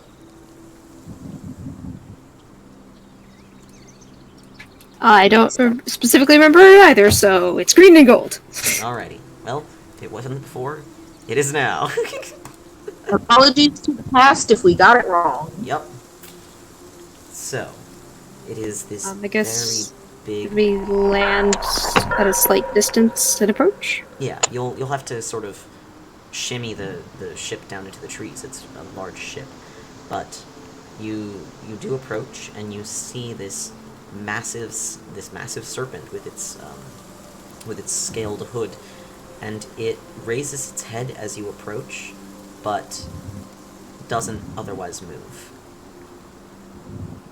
Hi there! Do you remember us? It nods. Slow nod, respectful. Well, we're gonna do that thing where we try and get you home. It looks over you, and it does, its eyes, which are this deep emerald, so dark they're almost black, linger on you, Tiska, because it has not seen you before, and you see it flick out a very long, pale tongue, and then bring it back in. It is smelling the air. Tiska, you do feel that there was a portal here at one time. There isn't now, but this is a space where there was one, and there could be one again. Okay. So I'm just gonna say to the snake, hello. I wasn't here with them last time. I kind of got caught up in some other stuff. So we're going, but I might be able to help you out here. And yes. 6 is out, and I'm gonna try to open a portal with my sense of place. Excellent. The Naga says, do your magic, this one waits. Work your power on the gate. Alrighty. That's not on a surface. Oh boy. And then it's plus half wisdom. Yes. So that is a 7. Okay. Which is a number. Also, just gonna say, somebody probably in the few days we were coming over here warned them that what's happening. Yeah, I was gonna say, We're not I'd just make gonna- a sending to Mizha. Mizha to be not like, just- hey, so we're gonna be trying this soon. We're not just gonna steal. Get ready. I'd maybe tell the gods that this random portal is not bad things. Of course.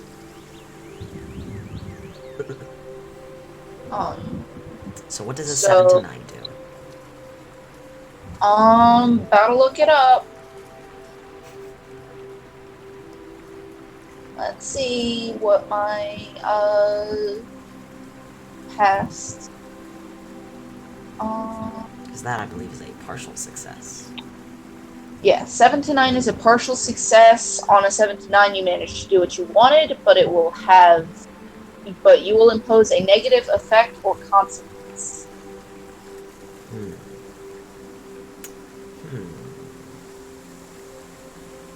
So, that's fun.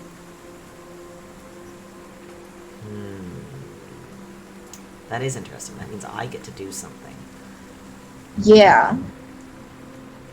Let's see.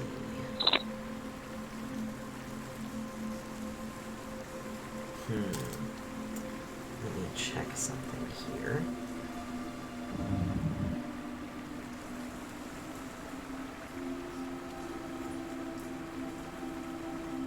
Oh boy. I could be so mean to you right now. Don't. Or rather, I could be so mean to this Naga. Oh no. Oh, we've been trying to help her for so long.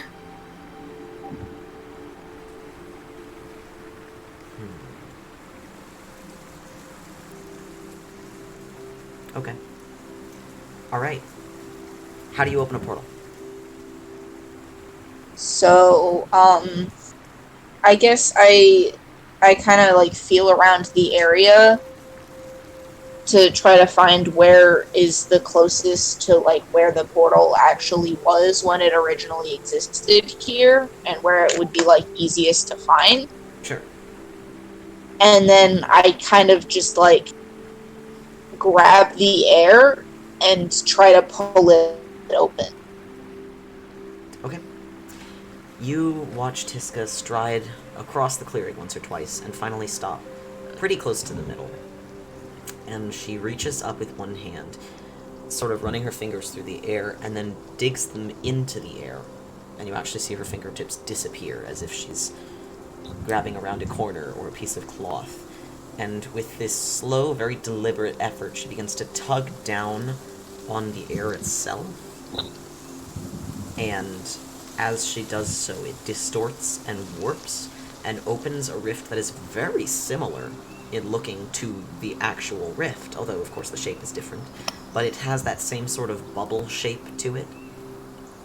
And on the other side you see faint, fuzzy, blurry shapes, maybe a landscape or something, but the colors are predominantly that same green and gold. And you see the Naga look at it for a moment and slowly begin to pull itself up. It occurs to you this thing looks a lot more tired than it used to. Like, last time you were here, it almost attacked you because it was guarding some stuff and you tried to get to it. This time, it's barely moving at all. And you see it move up to the rift, to this portal. Can you help it at all? What would you want to do?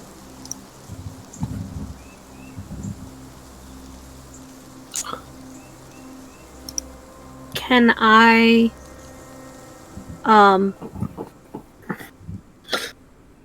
I mean, I have a literal spell called Bless. But I was also going to say, could I make a prayer to Nova? Asking. Asking to help this lost soul, find his way home? If you would like. I will do that. Okay. So I will pray. And if there's a spell that can help with that, I will cast. What would you like to cast? I'm looking to see if there's anything that makes sense.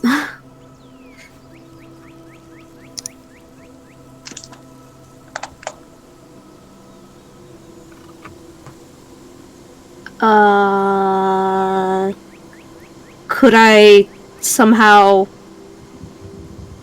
use like a sort of like the same kind of powers, like spirit guardians or guardian of faith, but rather than like dealing damage to things, guiding this Naga home and maybe guiding Mizha back. And that's not really what the spell does. I know. I'm trying to. I don't have any spell that will specifically help with this. I'm trying to find like in character, things to Are you gonna help with. try and like roll divine intervention or something? I could do that. I mean, I guess you could attempt that. Sure. Let's try that. Who are you calling on? Nova? Okay. Mentioned? Or... I mean- just wanted to know. Because, like, in terms of... It's a good question, actually, because, like... Of the Celestial family, Zai is the deity of travel? But also... Nova seems... to be goddess of a lot of things. I'm attempting to be helpful and struggling a little, I'm sorry. That's alright. You stabilize the portal. How do you want to try to do that? Go ahead and make your roll, by the way, Skylar.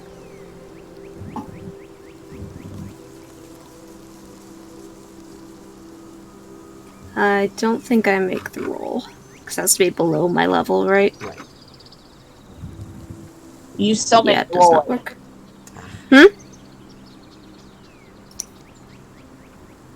I mean, I can do it... Well, that's channel divinity, not Yeah. divine intervention. You can attempt this, I think, once a day, unless it succeeds, in which case you can't attempt it for another week. Yeah. You close your eyes and you put one hand on the dark star and one hand on your holy symbol, and you ask your gods to help the Naga through, and you don't get much back except a sort of feeling that this isn't their servant and it's not their domain.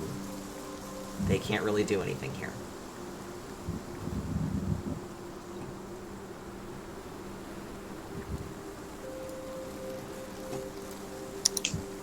You see it stretch out its neck and sniff the portal with that long tongue. And it looks back at all of you and nods its head in a deep bow.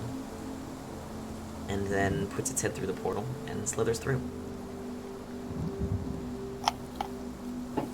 Hessa will send up a quick prayer to Askasha, Sure.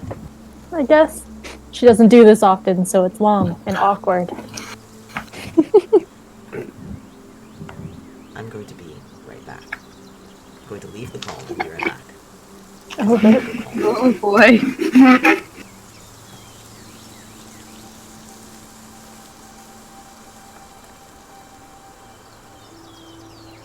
I wasn't expecting it. You just come to me. Okay, hi.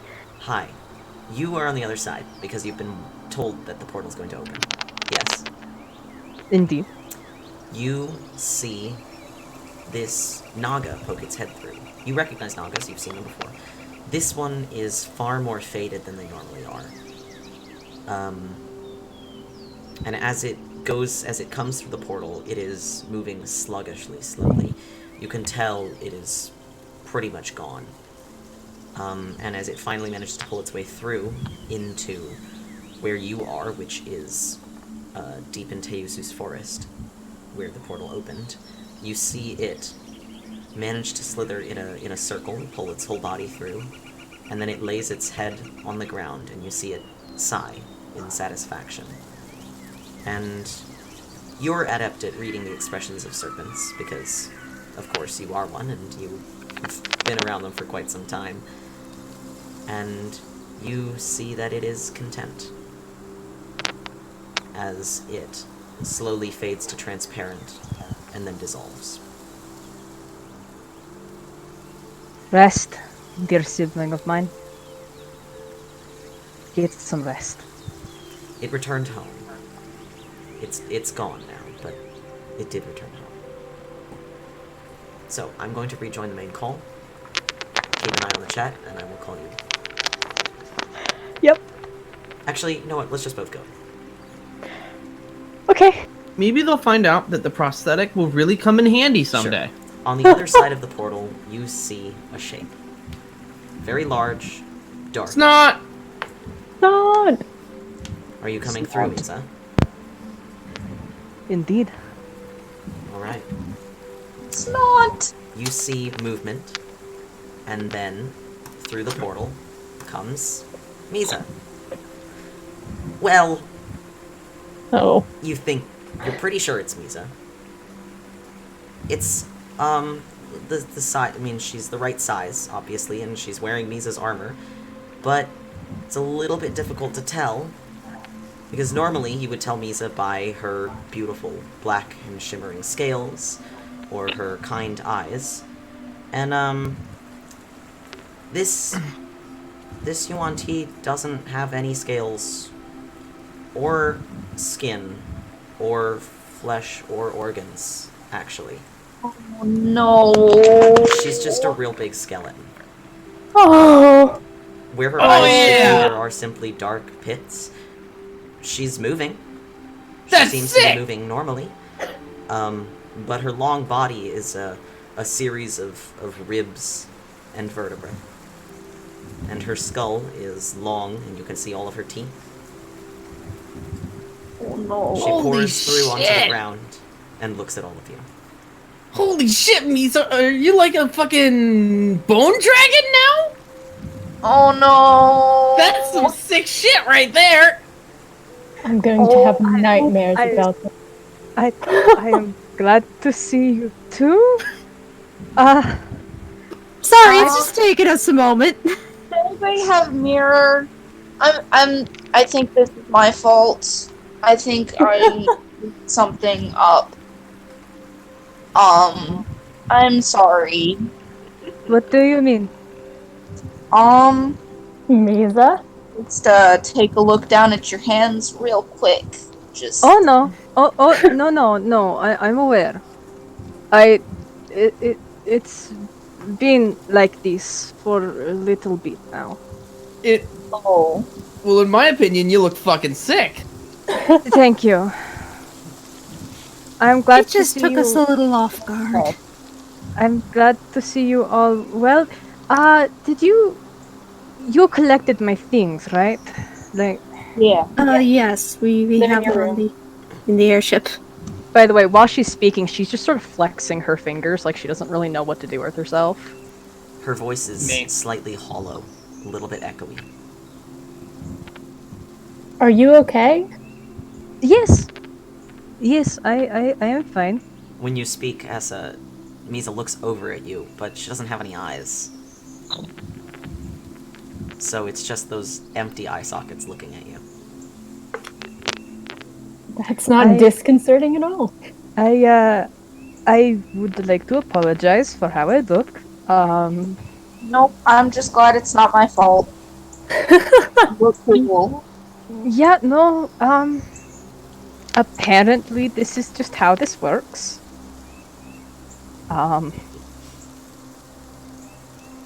She unclasps her armor and goes, "This looks cool though," and you just see the rib cage. Fuck yeah, it do. They sure do. You're mostly ribcage, to be honest. Yeah, it's just huge rib cage. She's just like, "This is very cool though." Your ribs all the way down. Yeah. Look pretty sweet. Wait, do the ribs like close off at the front, or is it just like the normal snake where it's not fully like enclosed? I don't know. I mean, That's a up to you. humanoid chest. I would think that a humanoid chest at the very least. The rest of it doesn't close. I wouldn't think. So Mizha uncaged. Yes.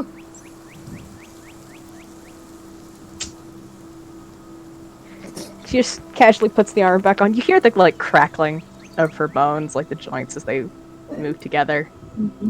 Every I time would she just like moves. to point out Cam's beautiful response in the chat. I saw it. I have not I'm seen this sorry. response yet. Mizha, flashing the party. Check out my cool ribs. Ribs. Oh.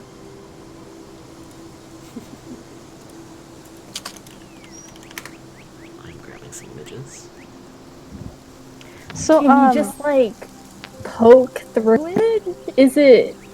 she puts her hand, before she clasps her armor, puts her hand into her chest, Oh, wiggles her bony fingers around. Yeah, she Oh. is well, she's corporeal, but only the bones. Bone forium. Well, I don't really know. I guess I don't really understand how I'm speaking, but magic, I assume. Lady Bashiri told me not to worry about it, so I'm not worrying about it. we're Cool. gonna freak out so many people. It's fine. Everything is fine. That's what's smiling at you. Can I insight check? Is Sure. she alright? I don't know if I can insight Snake. I don't know if that's possible, but Say, do I? no, it's not I mean, a. in terms of Snows. physical form, would I roll like religion about undead or something? This. Sure. Tried- Go ahead. It's a whole. Wait a second. Wait a second. I'm fancy. We're level 11 now. I can roll that, right? That's a thing I can do. It's below 10. I can do that again. No, that's not what that skill does. Well, It just makes it doesn't it. matter anyway. It doesn't matter anyway. No, reliable Oh, talent wait. makes every... Is it everything, or is it anything you're proficient in? Anything you're proficient in, I Oh, are you think. proficient in it, then? Yeah. Okay, then it's Boy, just- that sure is a snake skeleton. That's a 15. I got an 8. Yeah, that's some undead bullshit. That's some of that undead tomfoolery. As For for sure. rolling insight on Bone Mizha, Mizha, Bone Mizha. are you trying to, like... Bone stand. Are you lying? If so, roll No. deception. Otherwise... No. Yeah, no, she's... As far as you can tell, with the lack of facial expressions, Misa's fine. As far as she can tell, she's fine. As far as anyone can tell, she's fine. You certainly do not want a boneless paladin. She ain't boneless, she's only bones. Bony The opposite of paladin. boneless. I am only bones. You ordered only bones. Bones and nothing but the bones. When you sent the sending message that you didn't say more than bones. You had to order more bones.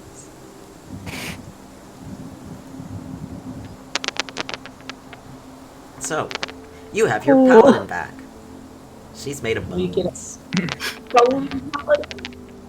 We are going to freak out so many people. It's gonna be so great. Yep. It's gonna be their problem. It's gonna be their problem, unless you want to disguise Yes. I mean, unless they have a bone to pick with someone about it. But yourself. Oh boy. To be perfectly honest, I've been thinking about if I could just like take a bone and smack someone with it, but Bashini told me not to, so I haven't. I don't know. You could do some pretty humorous things with that. Bashini's voice echoes in your mind. They're going to break them all. They're going to become powder. It's do you like have that. a bone to pick with anyone? It's like I that do the same thing. joke twice. Yeah, come on. Mir just looks at Teb and goes, numbskull. Huh? Look, this might be a tibialulation, but we'll get through it. So let's In terms of taking bones out to hit people with them, it's like when you try to like fish on a land tile in Pokemon. It's like you just hear Professor Oak's voice saying, "Now is not the time for that." Yeah, exactly. Now is always the There's time a for and place that. for everything, but not now. Exactly. So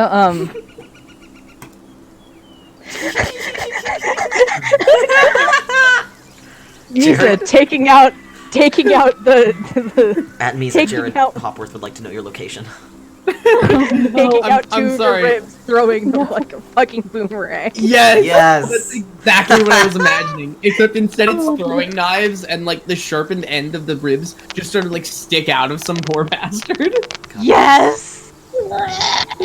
Jesus. Okay, so Misa gently taps like Mir on the forehead and goes, "Thank you for this for the messages, though, little bird. I appreciated them." Well, we missed you. I couldn't. Wanted to make sure that you're okay, having evaporated so suddenly. Yes, I'm sorry about that. I'm also sorry about the fact that I couldn't talk at the time of the first message. There may have been a time when I didn't have anything. So You were just a hazy imprint on the world for a little bit there. Bashini, with the help of one of my of a gift that I had a long time ago, was rebuilding me, I guess, or maybe it was rebuilding me. I don't know. I didn't ask. As best as you understand it, while Bashini is in possession of your necklace, you can be rebuilt, just because you still exist there. So at the very least, you'll just reform. But yes, she said that I should start getting everything back, but it is going to look really awful, and I am so sorry. Oh, It is Are going you to look. telling me we're going to see, like, your internal organs? You sure Yes. are! Oh, no. start watching the musculature deform. Get a fucking first row seat to this anatomy class. Like, bring all your organs back in place. Let me know if I can be of help with any of that, or just if you Well- need me to crochet you a thing to, I don't know, if you. She's sort of I guess you're dead, but generally you don't want your organs exposed to air. So she's like wringing her hands, but there's nothing to wring but bone. So she's just sort of pressing her fingers together really nervously. It's just sort of clitter clatter. Yeah, it does go clack. Yeah, basically, and you see her kind of flinch every time it happens, like she's not used to it yet. And she goes, Bashini was kind of, I would say that she was kind of skittish about it. She didn't really explain any of it, other than so long as she had the necklace, I would come back. It would take a while for me to come back, but she told me that because I wanted to come back so badly, I could come back now rather than not bones. That's about right. Okay.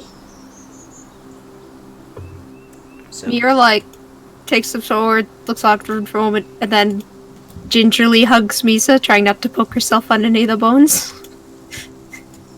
It is good to have you back. Strange as it may be.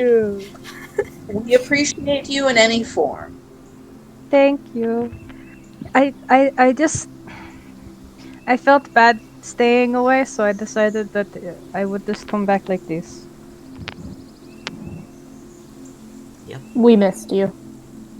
We did. I missed you too. It was boring. I couldn't go anywhere. The Shini wouldn't let me go anywhere. That sounds She kept awful. she kept saying that I would break something being reckless. And I know that she is correct. But Nyx Oh, I hey, mean, it's so- not your fault if... and says, God, if I were not sentient, I would take one of your bones and run. I swear. When do you get that kind of opportunity? The comedic genius. oh, you know what? You know what? Had you not said anything, I would have supported you. Nyx, Well, I'm not gonna obviously I lie. can't do it now, that's rude. Nyx, Oh I'm yes, not I gonna understand. lie. If you would have done it, I would have totally supported your hijinks, and it would have been hilarious. I know, It but would've been somebody would have very good. shamed me, and I know somebody would have. I don't know who. Someone We would not probably have shamed Tiska. They'd have to shame me first, and I have no concept of that word. That's fair. there's like a I have an pause. intelligence of 7. Do you think I understand what shame is? Mir goes, it would probably be me. And she almost looks a little bit sad about it, but not really. And asking to Bisa, so, how much do you know about our current situation? I know you got disappeared. You guys move on to the ship as you do this, I'm gonna say. Yeah. Well, lead you to the ship. I just want to give the ruins a quick once over and make sure there's nothing else lurking there. Nothing. Okay. Does the portal close? No. Can I close it? I think so. What does it say about how many times you can use a portal and if it auto-closes or not? Gotcha. I don't remember the specifics on that. Before you guys leave, Because Mizha looks I know back if at. I fail, then I have to leave and come back Yeah. 24 hours later. But, okay. Before we leave, Mizha looks back at the portal and goes, Do you know who that Naga was? So previously we came through here when we went to Iyril, or to Zakro's college in the mountains, and we passed through here, and the Guardian was, guarding these ruins and some items, magic items, and she let us have them because she decided we were okay folks, and we promised to help her return to Serpentholm. And we eventually actually figured out how to do that, so. I see. Well, And we figured we'd, get 2 snakes with 1 portal. I am very glad that she got to come home. Thank you Yeah. for letting her come home. You... It says utilize once per day. It does not say anything about auto-closing. Okay. Then it's just gonna be open for now. Okay. Do you Should want we, camp out no. here overnight and make sure nothing comes out of the portal? That's gonna be an issue. I should probably leave. If we want to, make sure it closes, I should probably go elsewhere, just, outside of its sphere of influence, I guess. Just to kind of, so it doesn't get to me, so I can reset it and fix it in the morning, or tomorrow. You're moving Yes. onto the ship as you do this, and as you're going through the hallways, you happen to pass in front of one of them and hear, "Oh, Jesus Christ!" And you see Desire cowering against the wall. Oh, okay. That's what we heard. I thought you, died for a second. No, that was in character. That was in Mir character. kind of looks at Desire and goes, "I'm just gonna go warn Lorelei real quick." Hessa is just dying of laughter. She's falling I on do the that. floor. Fucking heart attack. Mizha, Thanks. if a skeleton could have an expression, Noise. if a skeleton could have an expression, Mizha would just be like, oh no, I'm so sorry. She just looks so It's distressed. fine. It's fine. I didn't know they brought anyone else along. I'm sorry. You've met. She had skin last time, though. Yeah. Yes, No, I remember. I remember that. Yes. She's Yes, decidedly you were- meatless now. Mm-hmm. Temp, be a little more sensitive. I'm sorry. You are, vitally lacking? She sort of towers over Temp, and it's sort of like Skeletal. it looks like she's threatening to pick you up like one would a cat, but she looks down at her hands and then goes, "Fuck." Scratch me. You know what, I was going to go to the Lorelei, something by to the eat, way, I think I'm just here's a little knock on her lab door. Mir sticks her head and says, "Hey, Tiska's back, but also she's a skeleton." What? What happened? This may be a side effect of her discorporating You and said then Tiska, not Mizha. reappearing. Sorry, yeah. Pretend that Mir is less tired than I am. Oh, okay. Yeah, Mizha is back, and she's kind of a skeleton right now. So see a giant skeletal Tea on the ship. Well, that's new. Don't panic. Yeah, Got it. Mizha slithers up in all the bone rattling glory and goes, "Oh, hello, Lorelei. Hi. How's it? How have things been?" Fine. My mom's a dragon. What's up? Hi. Yeah. Oh, We have a bit to fill you in on. Congratulations upon finding her. Yeah. Yeah. Yeah. Congratulations. Congrats She just on sort of claps. having She bones. claps and flinches. Yes, thank you. I should, I'm going to warn you, and I really meant to warn Desire. if Oh, you that was start, him. Yeah, I think. Okay. if you start seeing organs and things developing, please. Just like around, or Not in In me. Mizha. okay. In me. I figured. I Thought I am- would ask though. No, I I don't know if there's like a understand. scavenger hunt thing. Oh god, that would be the worst. Gotta go like. Oh no. Oh, I would cry. You're just like. She has been trying to take this in stride the whole time, but this is like the thing that just breaks her. She just ends up curled up, half laughing, half crying on the floor. I would cry if it weren't for the fact. If it weren't for the fact that I don't have tear ducts and that happened, I would cry. But no. Bashini told me that I will be reforming. Oh, okay. She used, didn't really explain things, but said that things would be coming back slowly over time. But for now, I am Bones. Okay, cool. Yes. Interesting. I wonder how does that work? I don't know. I've never had it happen before. Oh. This is the first time. I may have freaked out on Bashini when I saw that I was only Bones, and I could speak again. When I came back to Serpent Home, I wasn't Bones either. Right. So. Right. Okay. Yeah. Yes, she said it had something to do with the necklace that I left in her hands. I didn't ask questions. I was more distressed over the fact that I don't have any muscles or anything, just bones. She is now staring off into space as she does when she's thinking real hard about something, and she goes, I have some theories. I'm gonna get back to you on that, actually, because now I'm curious. Oh, okay. So, Welcome back. Mira's slowly composing. Thank you. Mira's slowly composing herself. Poor Mir. But then, irresistibly starts singing "Dem bones, guy bones," and loses it again. And so you make your rattly way onwards. Yes. She looks at the kitchen and gets really sad for just a split second. She looks at it and just sort of slumps. Can't eat, you ain't got no mouth, really. You just got a jaw. Do you want, like... For it. Don't got anything to take it with. You're hearing You're sounds of vague sadness out of the skeleton. I have the urge to offer you milk somehow, because it's usually good for boats, but I'm not sure how you would ingest. I wouldn't. I don't have... It would go through me. I mean, it would be funny to watch, but it would be really sad for me. And then it'd make a mess on the floor.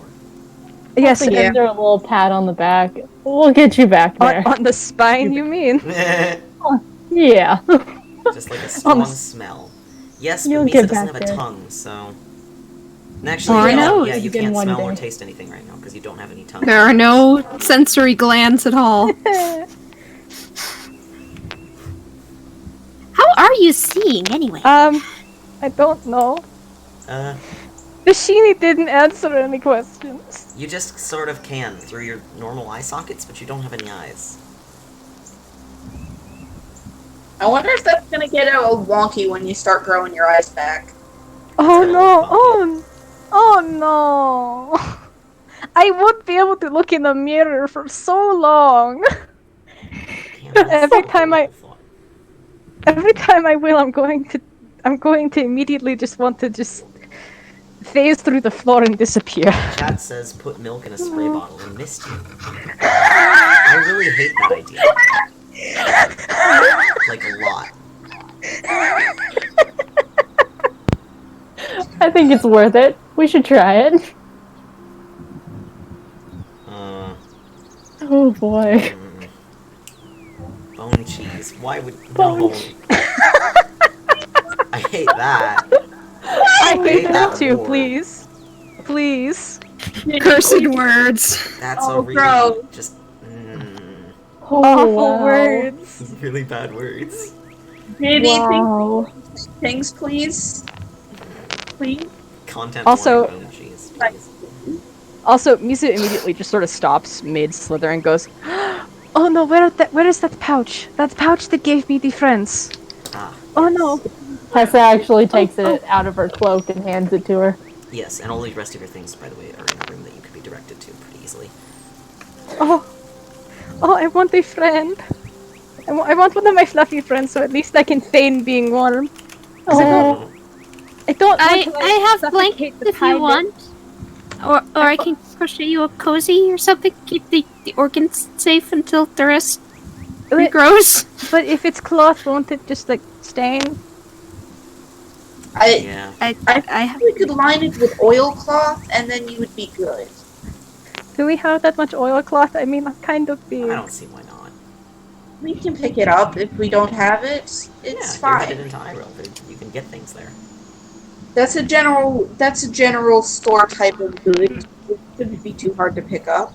Okay, so this doesn't need an insight check, but if Mizha could cry right now out of just, like, happiness to be back and seeing the kindness, she would.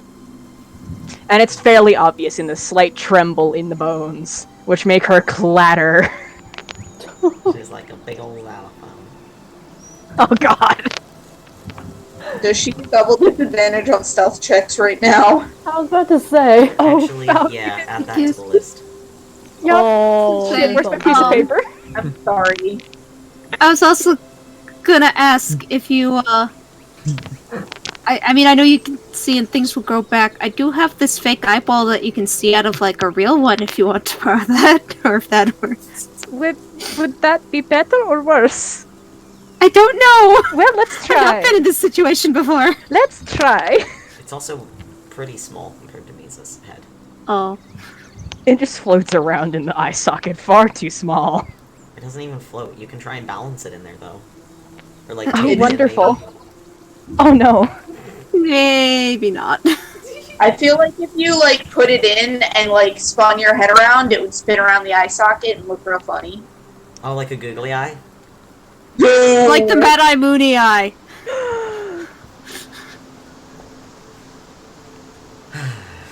Like a little marble in a funnel. Yeah, a little bit. Are you activating your bag of tricks? Your bag of all of tricks? Yes. D8, please. D8.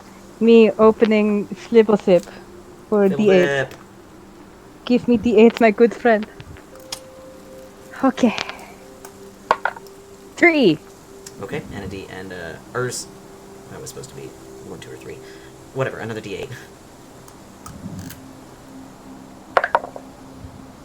4. Oh, this is fun. You pull out the little fuzz. Uh-huh. Me opening the document of names. Yeah, you're gonna need a new one.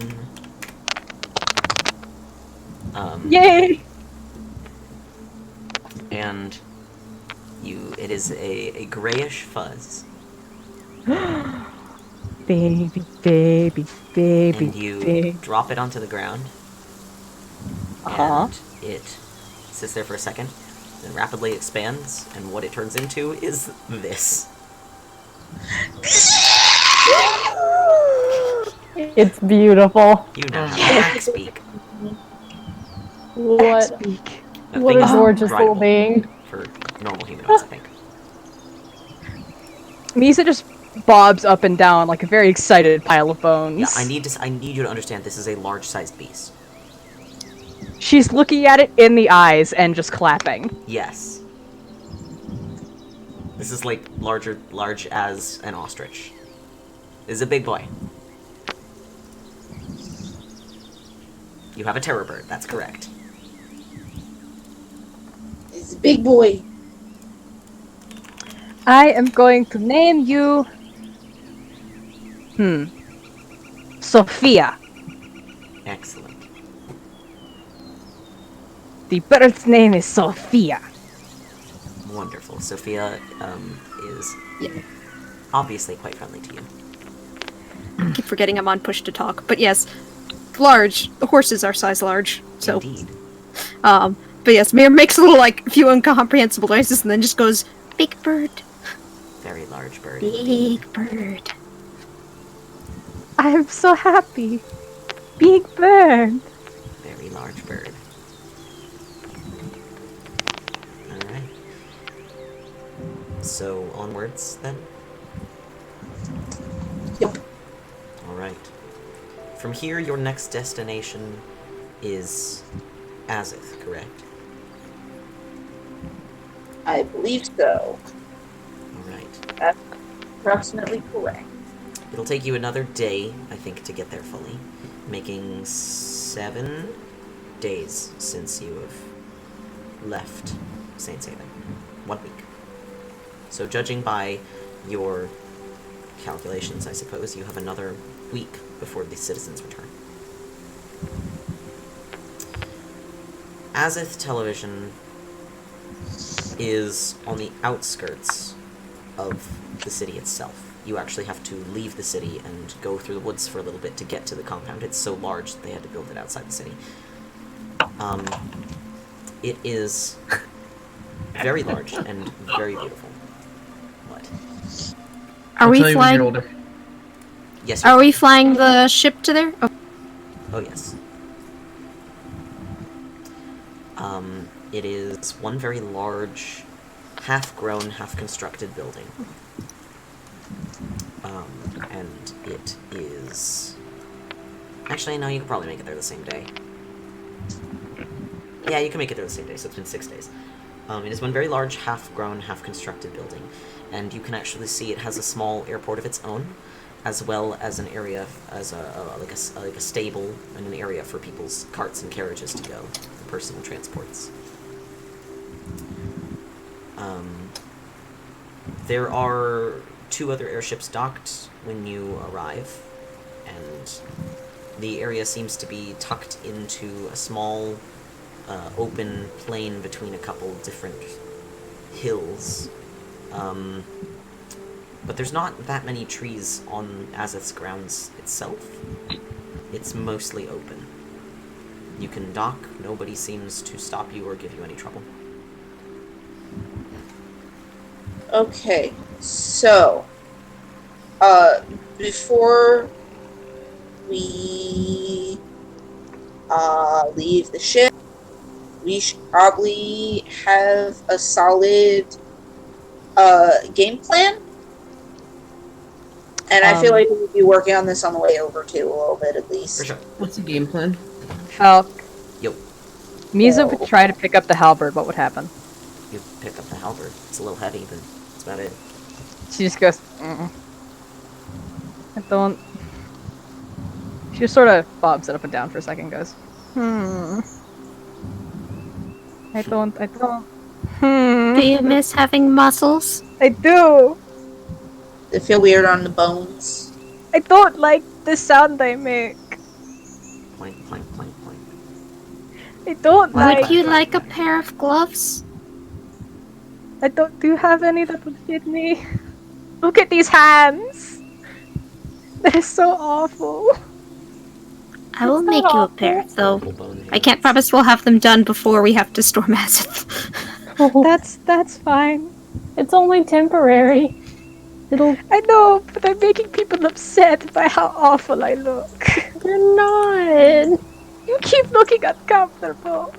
Mix looks at you and he goes, I really don't think anybody's upset here, to be honest. I mean, like, startled, yeah, but, like, it's not, like, I don't offensive like to the... I assure you I've seen worse.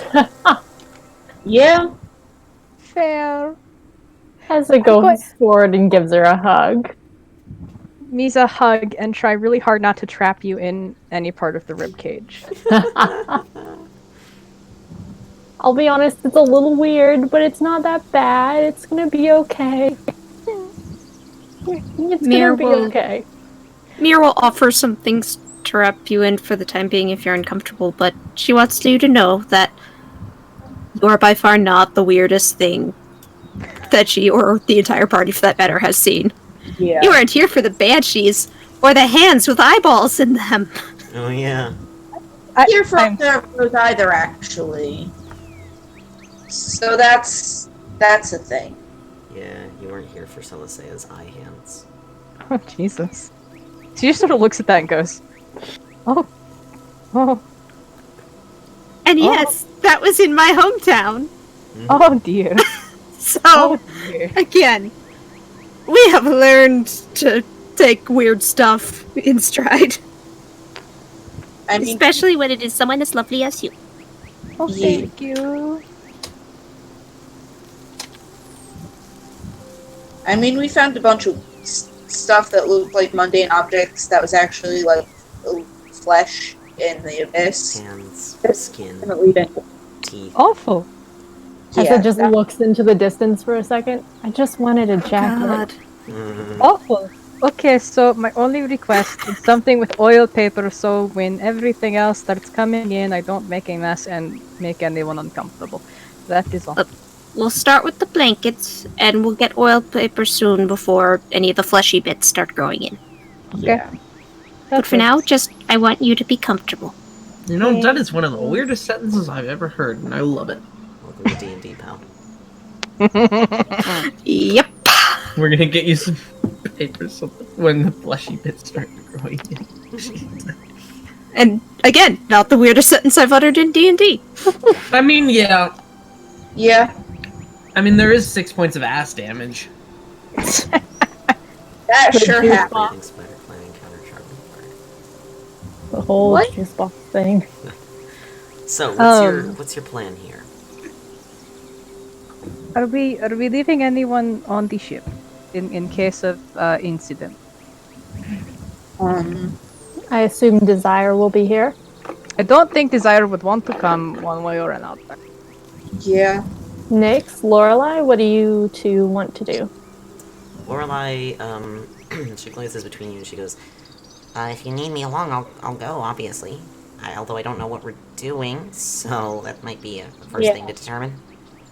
So my thing here is, what are we gonna go in and be like, hey, we're here to work out legal stuff, and here's your rock back, and like try to sneak in with in terms of trying to figure out what they're doing with the taken souls of everything that's died in You Haven.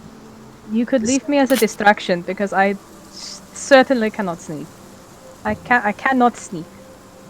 Yeah, I was assuming that am- if we were having anybody doing sneaky things, it would be just Hessa and or potentially Temp, because they're good at that. I'm bad at sneaking. I've tripped over my own tail more times than I can count this week. So I just make so much noise. So if we're gonna be doing like sneaking things, it should just be them. But there's also the option of just trying to confront them about it directly, but I don't know how good of an idea that is. Bad idea, no. Yeah, No. that was my first think instinct also. We should go with the maybe working out legal. Either working out legal things or maybe talking to them about starting up a new show, you know? Ooh. Either of those two would get us into the building continuously and talking with higher ups. Yeah. I didn't know anything about being seen at all. I came through the rift. I've done some research in regards. I mean, I think anybody who wasn't there for the theft, the borrowing of our particular rock has potentially an argument to be made that we didn't necessarily originally, like, we wouldn't fall under the agreement for any footage that was taken outside of Saintshaven. So I think that does give us a good argument, yes. I honestly see, my only thing is with Desire is kind of, he didn't really have a choice but to be in Saintshaven, so he just fall to the area of whether of like people who didn't have a choice to be there can't really consent legally, but by the same token, I don't know if he wants to go in. I don't know if the bringing him in is a good idea. So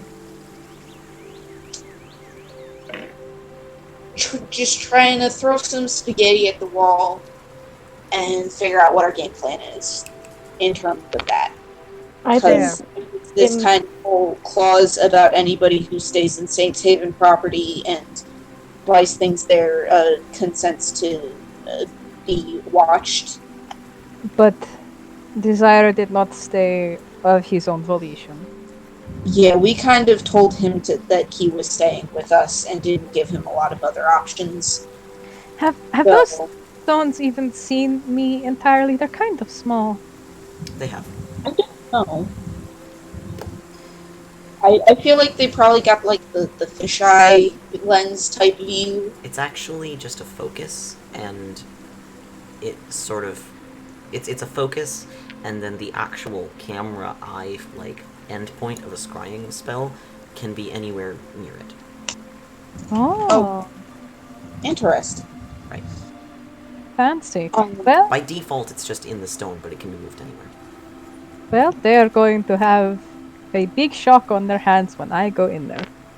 Because you cannot leave me on the ship. I Yeah. think it would be good if we went in there and talked to them about starting up a new show and writing up contracts.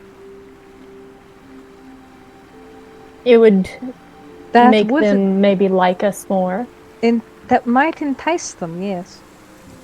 Yeah, like a, hey, you know, we know there was this whole show thing you guys had going on with that, and by closing the rift, we kind of ended it, but we're going to be doing a whole bunch of other stuff, so if you want people to be able to see that, because that's probably going to be pretty cool, we're going to be exploring some interesting and exotic locales that people might be interested in watching, and having that be like watching the Riftwatchers save the world type of .tv. Yeah. And I feel- I could maybe do some recon. I don't really know what I would be looking for though, because we don't know anyone who's in charge, right? I guess I could get a lay of the land. Maybe talk to some people. A quick question though. I mean, obviously this is getting us in the door, but what do we do after that? So I mean, I think that the best idea would be to have the bulk of the party trying to meet with like higher ups and people who might potentially pay attention if I don't know, somebody went searching for vaults of lost souls, and then have like one or two party members slip away to look. But I don't. That was just initial thought. Open to working on it.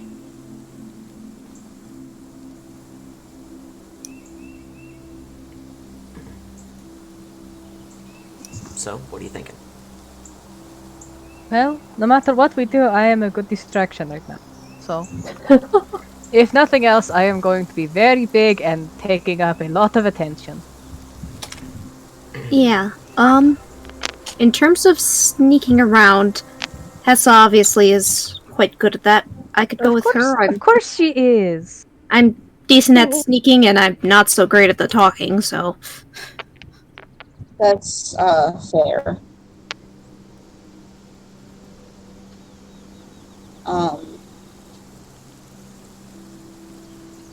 Alright. I know. Yeah. I was So- gonna ask if you wanted to continue this now or do it next session.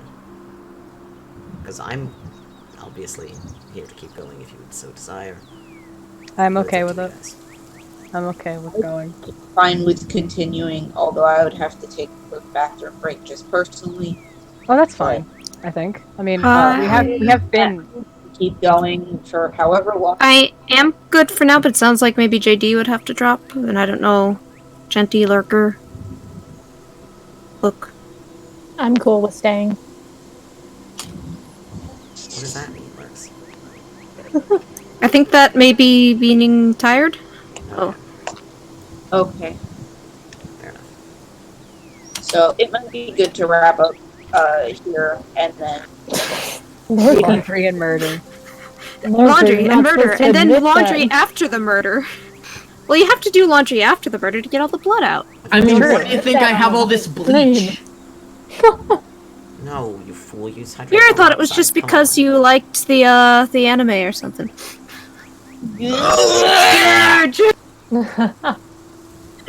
Obscure jokes. That God. wasn't obscure. Bleach is That one was not Jesus Okay. Christ. I didn't know if it was obscure in this crowd. Bleach. That's I'm getting reminded of being 13. same. Same. So, shall we at least make our entrance to the compound and then call it there, maybe? Yeah. Sure. Yeah, sure. Sure. So, what do you do? I say our battle plan is go in there and say that we want to start up a show, and we need actual contracts this time, and we want to talk with the higher ups, maybe? Okay. All in one team? Everyone okay with that?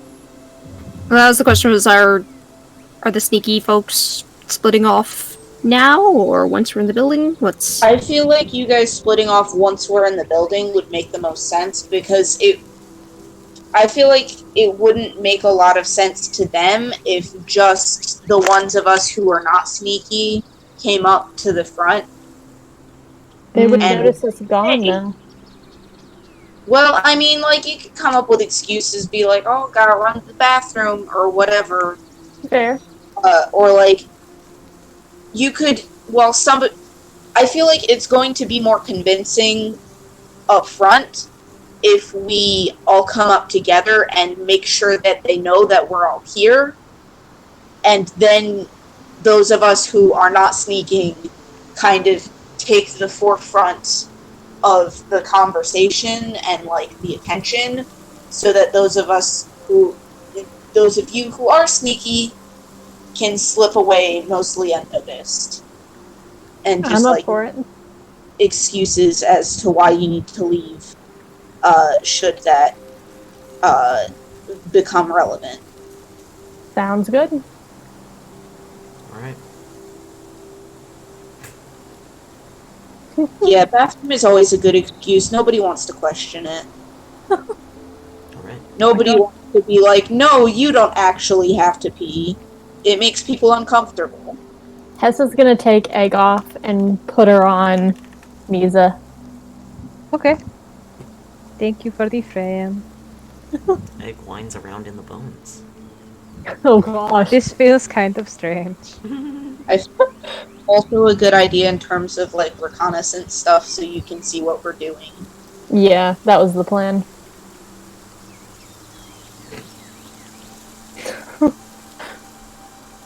Okay. Into the compound. You dock your ship. And Also, I'm an eye out for any more of those scrying stones. almost immediately you see them. Nice. They are perched about in the corners like security cameras.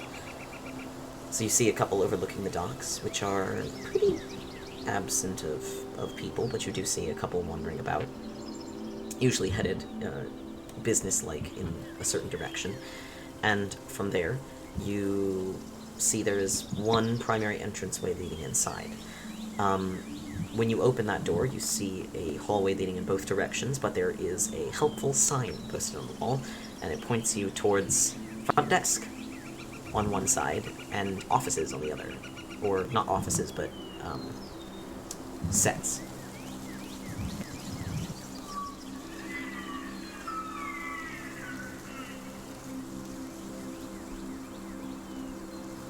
Promise we're almost done. What do you do?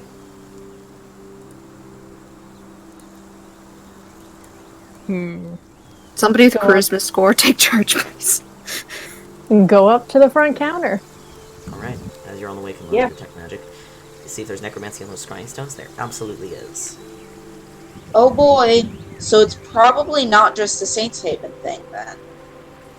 Yikes. Terrifying. You make your way through the hallway, and it leads you around a great deal of the side of this building until you realize you are at, in fact, the front of it, and it opens into a very wide, open, spacious foyer.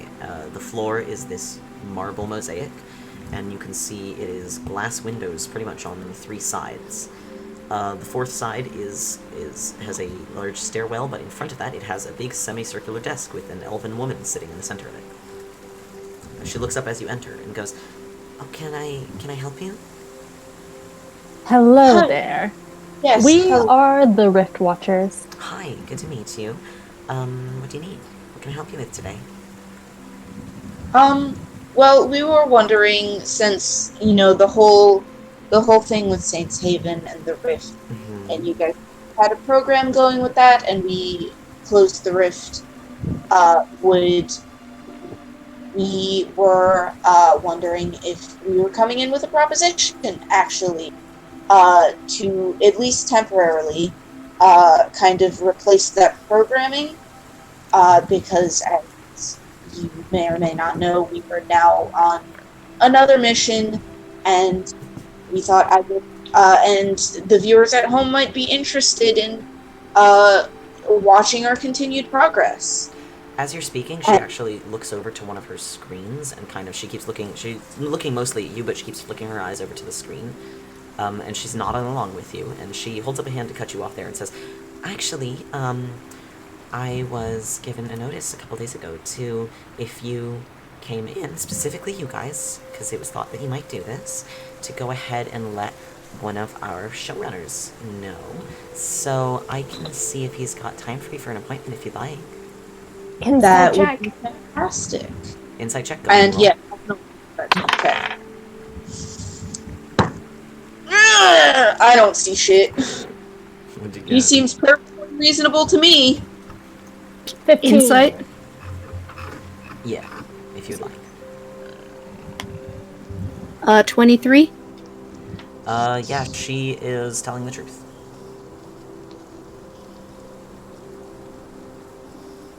She is. That's good. Sounds good. When I don't roll like shit, I'm decent at it. I have a +8, but Yep. first I have to not Really? roll like shit. She is, you get the idea that she is, like, this is almost like following a script for her. She's like, yes, input, response, here we go. Oh, the days of working customer service. Anyway. What a mood. I feel it.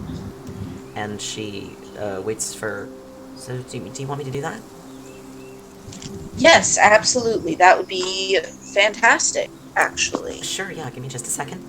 And she puts a hand up to her ear, and you see this little intricate earpiece, and she taps on it, and then taps on a circle on her desk, which if you peer over, you can see it's glowing. And she goes, "Mr. Eldorathesaurus?" And you hear a murmur on the other end. And she says, "Yes, the Riftwatchers are here, actually. You mentioned them a few days ago. I thought you might want to speak to them. They said they're here to talk about potential other shows." And she nods after a second. She says, "He's actually free in about 12 minutes or so, if you'd be interested in having an audience with him. It won't be a long meeting, because he doesn't have that much time free, but he's willing to make time for you." That would be fantastic. We would appreciate that so much. Absolutely. Just have a seat in the lobby, and I'll tell you when it's time. Sure. All right. So I guess. There's a couple seats in the lobby. You wandering around for a couple minutes. Someone ask her where the bathroom is. Okay. You want to do that? Sure. That's Tessa's job, I guess. Excuse me, where is the bath? Oh, it's just down this hallway off to your left, and it's gonna be clearly marked doors on the left. Thanks. She goes that way. And are there any cameras? I think I need to go as well. Pardon me. And I'll join Hessa. Would you want to go with me? Bathroom buddies. Yeah, yes, I told you, I am sneaky, and I am there to heal in case something goes utterly wrong. Nothing ever goes wrong with Hessa. Uh-huh. Okay, can Hessa maybe find, like, maybe a way around these cameras? They are at either Like- end of the hallways, so Like, are there any blind spots? Mir tugs Hessa into the bathroom, saying, "Come here, real quick. Just real quick." Cool. In the bathroom, are there any cameras? not in the bathroom, no. Okay. So I have a potion of invisibility and I have oil of etherealness. As you're speaking, I want Which to do go you back think is to the going to be others real more quick. helpful? As you guys are speaking, I want to go back to the others real quick. It's probably been a few minutes since you got here, and the rest of you who are not Hessa and Mir are standing, sitting, otherwise existing in the lobby. And you are distracted by the click of fancy, like, not fancy shoes, but Respectable business casual shoes. Yes. And you see Someone wearing really obnoxious Oxfords. Got it. business casual food. Jesus. Shoes. Business casual shoes.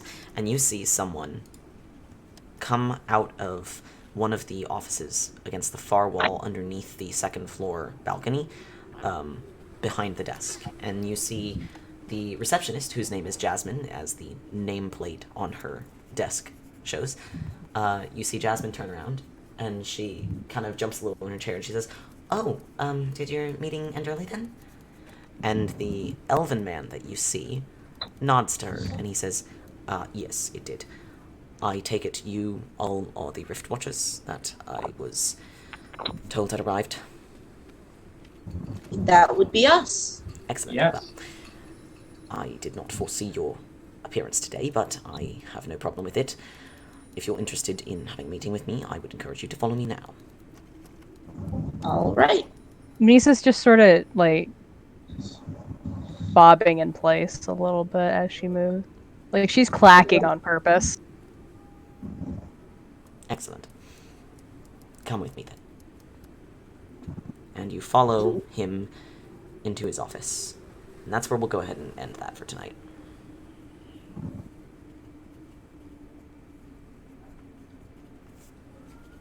Terrifying. Oh boy. I can't wait. One last thing. You go through his office door. I do want to say this. You go through his office door. Everybody who enters, I would like you to make... Let's see. What is it? Oh no. It is a charisma saving throw. Oh shit. Oh boy. Uh-oh. Hessa, you and Mir are fine. You guys are outside. Oh no. No, I'm just saying uh-oh for the poor party. You know, we're in the bathroom planning shenanigans with all the potion shit that I have in the bag for holding. Oh God bless. Oh God bless. Chanty, That's hi. a good roll. Bless. Hey, Okay. Falc. Yo. Oh no. So with the imposed restrictions on Mizha and her poor stats, because I gave her a negative, -2 to her charisma for the moment because she's bones. That's, I think that's just like a 3. Oh No. I rolled a natural 2. Bless. Oh no. If you meet a DC, Big oof. does it... If you meet a DC, you You pass. pass. Okay. What did everyone get? A 20 for Zakrow, a 20, not 20 for Braum, a 21 for Tiska, 3 for Mizha. Oh, wait. For Bones. Nix and Lorelai. Lorelai gets not good enough. Nix gets good enough. For once. Mizha gets really not good enough. Mizha really doesn't get good enough. Anybody else? I'll roll. Temp isn't here. Okay. What's his bonus? It's charisma, so he couldn't make that. Temp, Lorelai, Mizha. You cannot lie. Oh shit! That's where we'll end. Oh, it's Zone of Truth, isn't That it? is. Oh. Oh shit! Alright, I'll go ahead and... I mean, it could be worse. It could be worse than Zone of Truth. It sure could. There are Could ways be of charm person. Zone of Truth. There are clever ways of working around Zone of Truth. Please be clever. Alright, I'll be right back. Oh, I was so hoping they'd get to chat more with Ravane tonight. I love him so much, and by that I mean I hate him so much, but I love him so much. So, I suppose we'll just have to deal with him next week. But, you know, that's usually what happens. So, that'll be interesting. I hope you guys join me next week for more Dungeons & Dragons. I know we went a little bit over time tonight, but, that's fine. Okay, let's see, what's next week? Next week is the 15th of February, should be alright. So, yes, day after Valentine's Day, very nice. So, next week we will handle more of Azuth Television and its CEO, Ravane Eldoretha Saris. I hope to see you then. I may stream. I'm gonna try to. I'm gonna honestly try to stream between now and then. I'll do some scram or something with my updated music, obviously, not with the original. And I will keep you updated via Discord, sometimes via Twitter. I'm doing a lot of writing, so check out my stuff there and on Discord. And until I next see you, goodbye and good night.